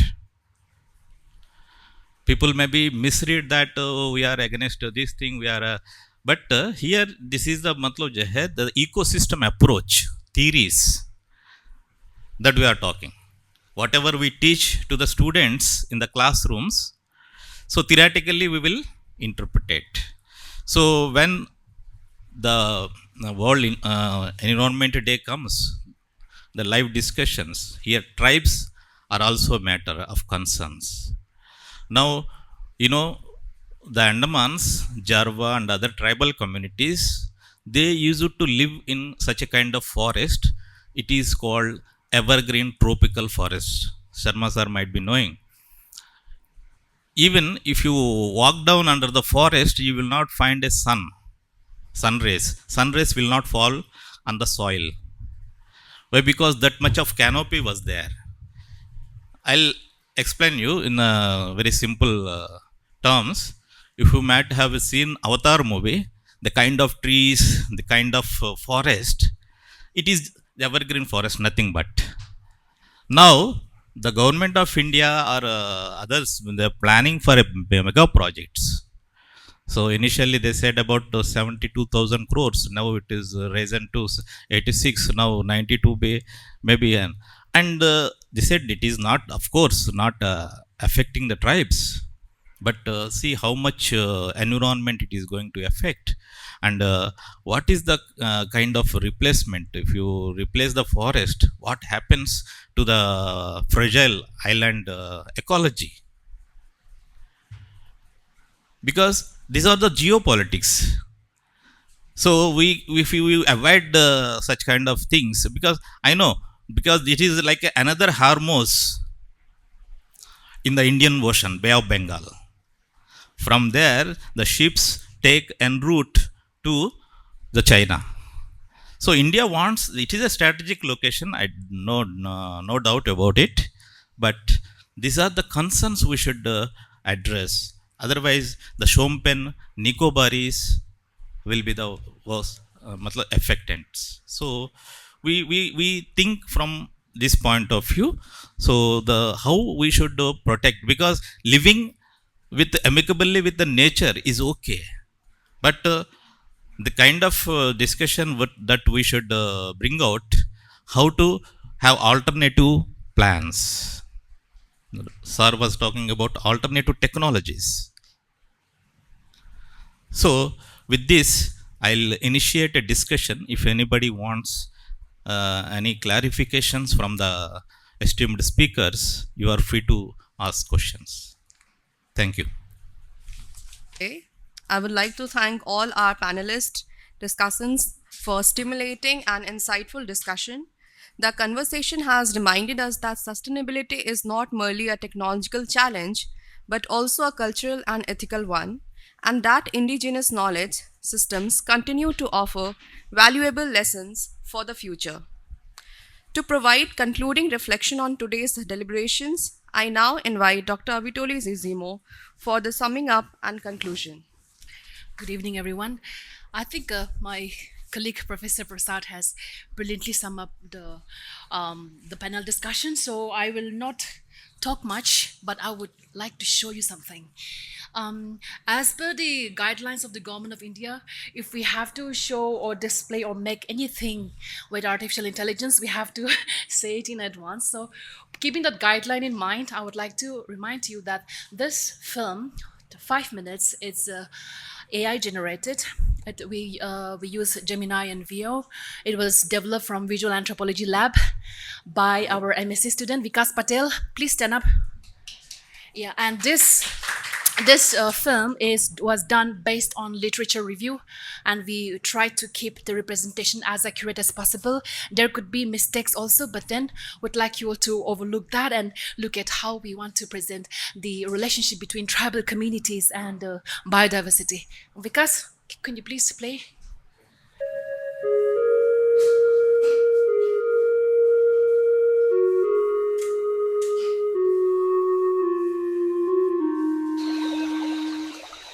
India is not one forest, it is 1,000 forests.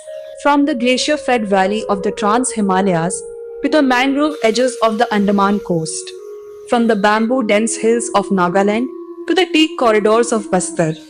And in every one of these forests, for longer than any government has existed, longer than any map has been drawn, there have been people, tribal communities, custodians without certificates, conservationists without that title. This is their story, one of resilience and sustainability. Before ecology became a Dr. Avitoli has established a visual anthropology laboratory here in our department, and as you know that the pictures speak louder than the text, and now since we are moving to an into an era where we are using emojis and expressions. The visual aspect of language is gaining more importance than the textual aspect of it. So the brief documentary which she has presented, I missed a part of it, but definitely I know how beautiful she collects things in a very powerful way. The voice is crystal clear. The voice means the message. The message is very crystal clear, and it's deeply moving for us that how the concern for nature has been relegated to a backdrop. So some quick questions. Or many of you have been contemplating on many issues, and as Dr. Prasad has said, that you may have some questions, so feel free to ask, and very quick, pointed, and mostly in form of clarifications or questions. It's all for the house floor. Anybody can ask. But before asking, please introduce yourself, because we have a very diverse audience. Please introduce yourself and speak.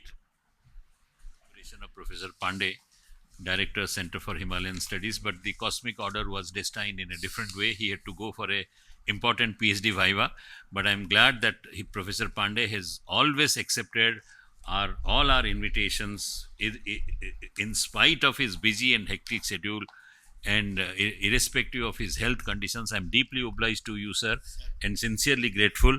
We would like to have the final words from you, because as a student of geography, as a professor of geography, he has a deep sense of Indian knowledge system, and at the same time he is a better anthropologist than all of us. I would say that he has traveled through the international mountainous ranges in Canada, in Africa, in Southeast Asia, and a specialist on mountainous ecology. Sir, please, all your views you can put before the audience. Thank you, sir. Many congratulations, sir. Having such a wonderful topic on such a auspicious day, the 5th June, the World Environment Day. Suchmuch mein, I remember when I was in my childhood, I was living in Varanasi, my village. And sir, I used to see my mother, Somavati Amavasya. Monday, there's a new moon day. So there's a but वृक्ष का पूजा होता था. But वृक्ष का पूजा. तो मैं छोटा बच्चा था, प्राइमरी स्कूल में पढ़ता था, माँ के साथ सबसे छोटा था फैमिली में, तो सबसे दुलारा था, माँ हमेशा अपने पास रखती थी. जब वो पूजा करने जाती थी तो मैं उसके पीछे जाता था. तो अब वो दीपक जला करके, धूपबत्ती जला करके और धागा ले करके उस पूरे पेड़ को, पूरा पेड़ का चक्कर लगाती थी 107 बार. और पीछे मैं भी घूमता था, मैं थक कर बैठ जाता था, फिर वो घूमती रहती थी 107 बार. घंटे 2 घंटे वो घूम करके पूजा करके उस पेड़ को. फिर अनपढ़ थी, पढ़ी लिखी नहीं थी, पर उसको एक श्लोक जरूर आता था. फिर पूजा पाठ करके हाथ जोड़कर बोलती थी, पाते पाते देवानाम वृक्ष देवता नमोस्तुते. बाद में जब मैं बड़ा हुआ तो पता चला कि वो ऐसा वृक्ष है जिसके हर पत्ते पर देवता निवास करते हैं, और उस वृक्ष देवता को नमस्कार है. बाद में ये कल्चर धीरे धीरे जब मैं देखने लगा तो एंटायर विलेज, पूरे गांव की महिलाएं उस पेड़ की पूजा करती थी. Now the thing is that our chief guest professor Balram Pani ने जो बात कह कर गई, जो हम करते हैं वो हमारा कल्चर हो जाता है, और वही जब लगातार होता रहा तो हमारा नेचर बन जाता है. तो दैट्स ट्रू. और आज भी हमारे गांव में वो बट वृक्ष है, और इतना बड़ा वृक्ष हो गया है वो कि शायद मैं आपको गारंटी के साथ कह सकता हूं कि पूरे लाइफ में आप लोग उतना विशाल का पेड़ नहीं देखे होंगे. और यदि आपको देखना है तो वाराणसी डिस्ट्रिक्ट में चोलापुर ब्लॉक है, उसमें सुल्तानीपुर गांव है. उस गांव में वो पेड़ है. वो पेड़ कितना बड़ा मैं आपको बता दूं, उसका जो कैनोपी है वो एंथ्रोपोलॉजी डिपार्टमेंट से लेकर गेट नंबर 4 तक इतना बड़ा है कैनोपी उसकी। और ये जो कमरा है ना, इसका डबल कर दो, इतना मोटा उसका रूट है, जड़ है। उसका एक चक्कर काटने में कम से कम 50 मीटर से ज़्यादा लग जाता है, इतना विशाल का पेड़ है। और उसी के नीचे 1 to 5 तक बॉयज़ के एक साइड 1 to 5 तक गर्ल्स के स्कूल लगते हैं। उसी स्कूल में मैं पढ़ा हूँ, आज भी वही स्कूल आज भी चलता है।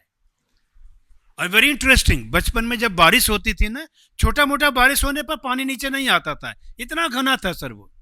जब ज़्यादा बारिश होता था तब सारे बच्चे भागते थे अपना झोला थोला पर उठा करके, और ऐसे मजा आता, रंडे रंडे रंडे रंडे ने भागते थे। तो आई वॉज रिमेम्बरिंग रंडे मीन्स रन अवे, भाग जाओ भाग जाओ। उसका मीनिंग हम बचपन में यही समझते थे सर। जब बड़ा हुए तो समझ में आया रंडे means rainy day. Rainy day है, वह छुट्टी होगी उस दिन, दोबारा क्लास नहीं लगनी है। तो रंडे का मतलब रेनी डे, वो बड़ा होने पर पता चला।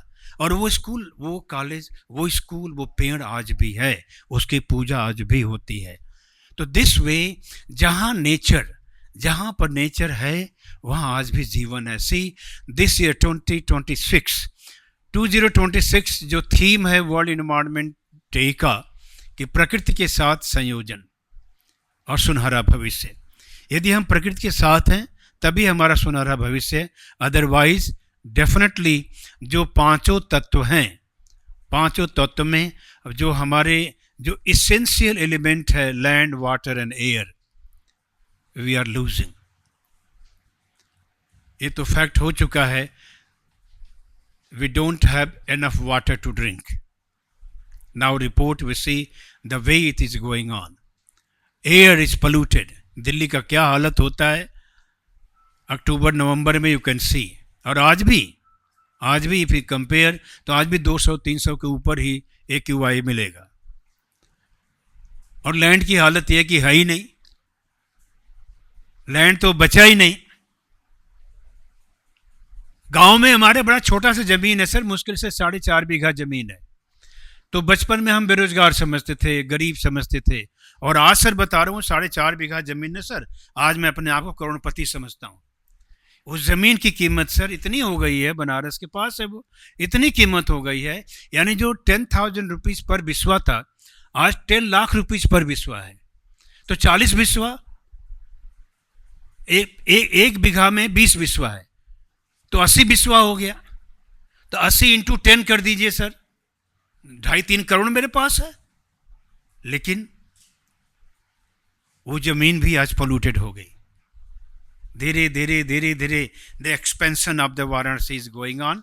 जमीन कटती जा रही है, पीसेज होते जा रहे हैं, छोटे छोटे टुकड़े होते जा रहे हैं, बढ़ते जा रहे हैं, and the day by day we are losing the land, losing the water, losing the air. तो आज का जो कॉन्फ्रेंस था, मीटिंग था रिगार्डिंग कंसंट्रेटिंग द ट्राइब, तो आज देखा जाए ना तो जिनको हम ट्राइब कहते हैं, वनवासी कहते हैं, आदिवासी कहते हैं, they are our teacher. Now today they have established our teacher. आज हम उनसे सीख रहे हैं। मेरे पास कुछ लिस्ट मैं बताना चाहूँगा कि जो हमने ट्राइबल कम्युनिटी से सीखा है ये आज भी सोसाइटी में फॉलो किया जाता है। कि जैसे from the central India, north India, the tribal community, that we have taught that the tree of Arjun, Arjun का पेड़ है जिस पर लॉर्ड ब्रह्मा रहते हैं, ब्रह्मा जी का निवास है अर्जुन के पेड़ पर। आम के पेड़ पर लॉर्ड विद्यावर्धना रहते हैं। नींबू लॉर्ड बृहस्पति। बेल का पेड़ है, आप सब लोग जानते हैं बेल का पेड़ कितना प्यारा है लॉर्ड शिवा के लिए। तुलसी को साक्षात लक्ष्मी माना जाता है, और मेरी पत्नी आज भी डेली सुबह शाम तुलसी जी को दिया जलाती हैं लक्ष्मी मान करके, आप भी मानते हैं। बाका जिसे अगस्ती कहते हैं, लॉर्ड नारायण का निवास है। दी केराबी लॉर्ड गणेश का निवास है। कमल गॉडेज अंबिका का निवास है। मदार लॉर्ड शिवा का निवास है। तो ऐसे ऐसे जो हमें चीज़ें सिखाई गई हैं, और डेफिनेटली हमारे वेद में, पुराण में, हमारे संस्कृति में पेड़ को काटना एक मर्डर के बराबर माना गया है। हम नहीं काटते हैं, पेड़ लगाना एक उपकार है। तो ये जो संस्कृति आई है धीरे धीरे धीरे धीरे, because of the cosmopolitan culture, because of urban culture, it has lost. Now time has come, we are paying the cost for that forgotten culture. Now the time has come, we have to learn lesson from Raji tribe. आप लोग सुने होंगे, जानते होंगे राजी tribe के बारे में। Raji tribe from Uttarakhand. जैसे एक ट्राइब का नाम तो आप सब लोग जानते होंगे, बिश्नोई। बिश्नोई राजस्थान में, जैसे बिश्नोई लोग अपनी प्राण कुर्बान कर देते हैं जीव जंतु की रक्षा करने के लिए, ऐसे ही उत्तराखंड में राजी ट्राइब हैं। These people are the real protector of the forest. आज भी जहाँ पे राजी ट्राइब का निवास होता है, उनके घने जंगल इंटैक्ट है, वहाँ आज भी कोई बाहरी मनुष्य प्रवेश नहीं कर पाता। Similarly Bhotias and Gaddis in the central Himalaya, they worship their meadows and their lifeline are the meadows। और वही मीडोज पर वो चारागाह भी करते हैं, उस मीडोज का पूजा करते हैं। आज वही मीडोज हमारे लिए बहुत बड़ा पर्यटन का केंद्र बन गया है। तो कहीं न कहीं दो चीजें, now there are controversy versus पर्यटन वर्सेस पर्यावरण। हमें कहीं न कहीं इस वर्सेस को खत्म करना होगा। पर्यावरण पहले है तभी पर्यटन होगा। यदि पर्यावरण नहीं है तो वो पर्यटन कभी सस्टेनेबल नहीं हो सकता। मुझे याद है, आई रिमेंबर सर, मैं एक कोड एग्जाम्पल देना चाहूँगा। 1994 I was doing my MPhil PhD programme and I visited Manali area. Manali के थोड़ा सा लगभग 5 किलोमीटर आगे जाकर एक नेहरू कुंड पड़ता है। वहाँ पे बहुत बड़ा सा वाटरफॉल होता था, big waterfall. That was one of the tourist destination. वहाँ बड़ा भीड़ रहता था। उस जमाने में 50 मैगी की दुकानें थी, ब्रेड आमलेट की दुकानें थे, चाय की दुकानें थी, खूब वहाँ पर बड़ा भरा पूरा रहता था। 1000-2000 टूरिस्ट वहाँ हमेशा रहते थे उस वाटरफॉल के पर। अनफॉर्चुनेटली अभी हम लास्ट ईयर जब मनाली गए, उस वाटरफॉल को देखने गए, वो वाटरफॉल खत्म सर। वहाँ कोई दुकान नहीं है, निर्जीव हो गया, खत्म हो गया। यानी जब पर्यावरण था तब पर्यटन का विकास हुआ, वही पर्यटन क्या किया, पर्यावरण को खा गया। अब धीरे धीरे वो पर्यटन भी समाप्त हो गया। तो things, now time has come, if you want to develop our tourism destination, it's always developed on the cost of the environment. Good places, beautiful places, जहाँ पहाड़ पे हम ले जाते हैं सर स्टूडेंट को ना, चलते जाएंगे चलते जाएंगे चलते जाएंगे, थक जाएंगे, सो जाएंगे, लेकिन जैसे उनको थोड़ा सा पैच स्नो का नजर आता ना, उनकी आवाज़ चीख पड़ती, सर फोटो फोटो फोटो। अब गाड़ी रुकवा कर हम फोटो खिंचवाते हैं। किसका फोटो खिंचवाते हैं? ग्लेशियर का। और सोचिए जिस दिन वो ग्लेशियर खत्म हो जाएगा वो फोटो भी खत्म sir. This is the fact, this is the fact which is going on. और एक एग्जाम्पल है नॉर्थ ईस्ट में, अरुणाचल प्रदेश में सिरकुप्टन जो ट्राइब है अरुणाचल प्रदेश के, तवांग क्षेत्र में रहते हैं, वो भी जैसे भूटिया लोग हैं, जैसे राजी हैं, जैसे बिश्नोई हैं, ऐसे ही सेरटुकपेन लोग भी पर्यावरण के लिए अपनी जान देने को तैयार होते हैं। तो हमें इन जनजातियों से, इन टीचर से हमें लेसन सीखना पड़ेगा। Only then we will be able to save our environment.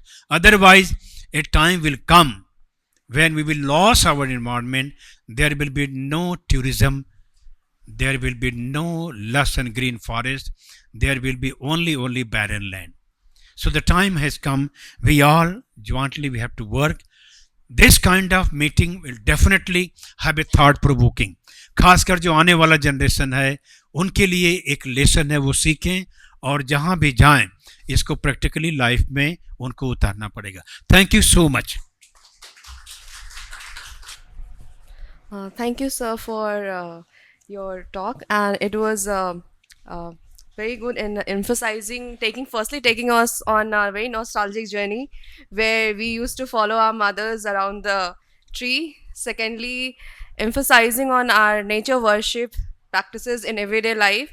And thirdly, and most importantly, highlighting the dynamics and relation between tourism and nature that we all have to focus on, like how we get excited about glacier and taking pictures with beautiful nature scenarios, but we think not enough about nature. So I think this is the perfect day to actually think and make certain changes in our everyday practices. Secondly, I missed that. Thank you, ma'am, Avitoli and Vikas, for giving a very beautiful conclusion that we needed to conclude this event. And as we approach the close of today's program, I invite Dr. Kennedy Singh to deliver a vote of thanks. Good evening, everyone. I think this is the most awaited talk. I have the privilege to, be here in the podium. First of all, I would like to thank everyone, my head of department, Professor P.R. Mondal, for giving such an opportunity, and Professor S.M. Patnaik, sir, Director, Center for Tribal Studies, and of course the Joint Director, Dr. Avitoli, who is taking care of all the aspect of how things could be happen in the best way. And I would also like to thank the chief guest, Professor Balaram Pani, sir, the Dean of Colleges, University of Delhi. I would also love to thank my heartfelt thanks to Professor Nupur Tiwari, who is the Director, National Tribal Research Institute. And I would also like to thank all the panelists, Professor Radhey Sharma sir, Head, Department of Environmental Studies, Professor Nath Bimali, Director, Center for Hindu Studies, Professor B.W. Pandey, sir. Of course, sir was a little late, and we are very fascinated to listen such a kind of important, the valued relationship with how nature with the human being. And our beloved teacher, Professor R.P. Mitra, as ever, he enlightened the concept of how ecology and its relationship with, and he always tried to look at the kind of conceptual framework, how we can understand the relationship in terms of an academic paradigm. And we love to appreciate Madam Achingliu Kamei. Of course, this is one of the ingredients which we also try to look at, because how Madam tried to bring folklore, folktale, and the tribal cosmology, which has been part of the environmentalist movement. So I think with this kind of platform, today we are showing a seed of environmentalism for the sustainable future. I think we are making an attempt to bring a collective consciousness of how we can protect the environment. I think it's a good saying, if we are not able to defend the war against environmentalism, I think it is the last front line. The war against any of the community, any of the country, that is normal.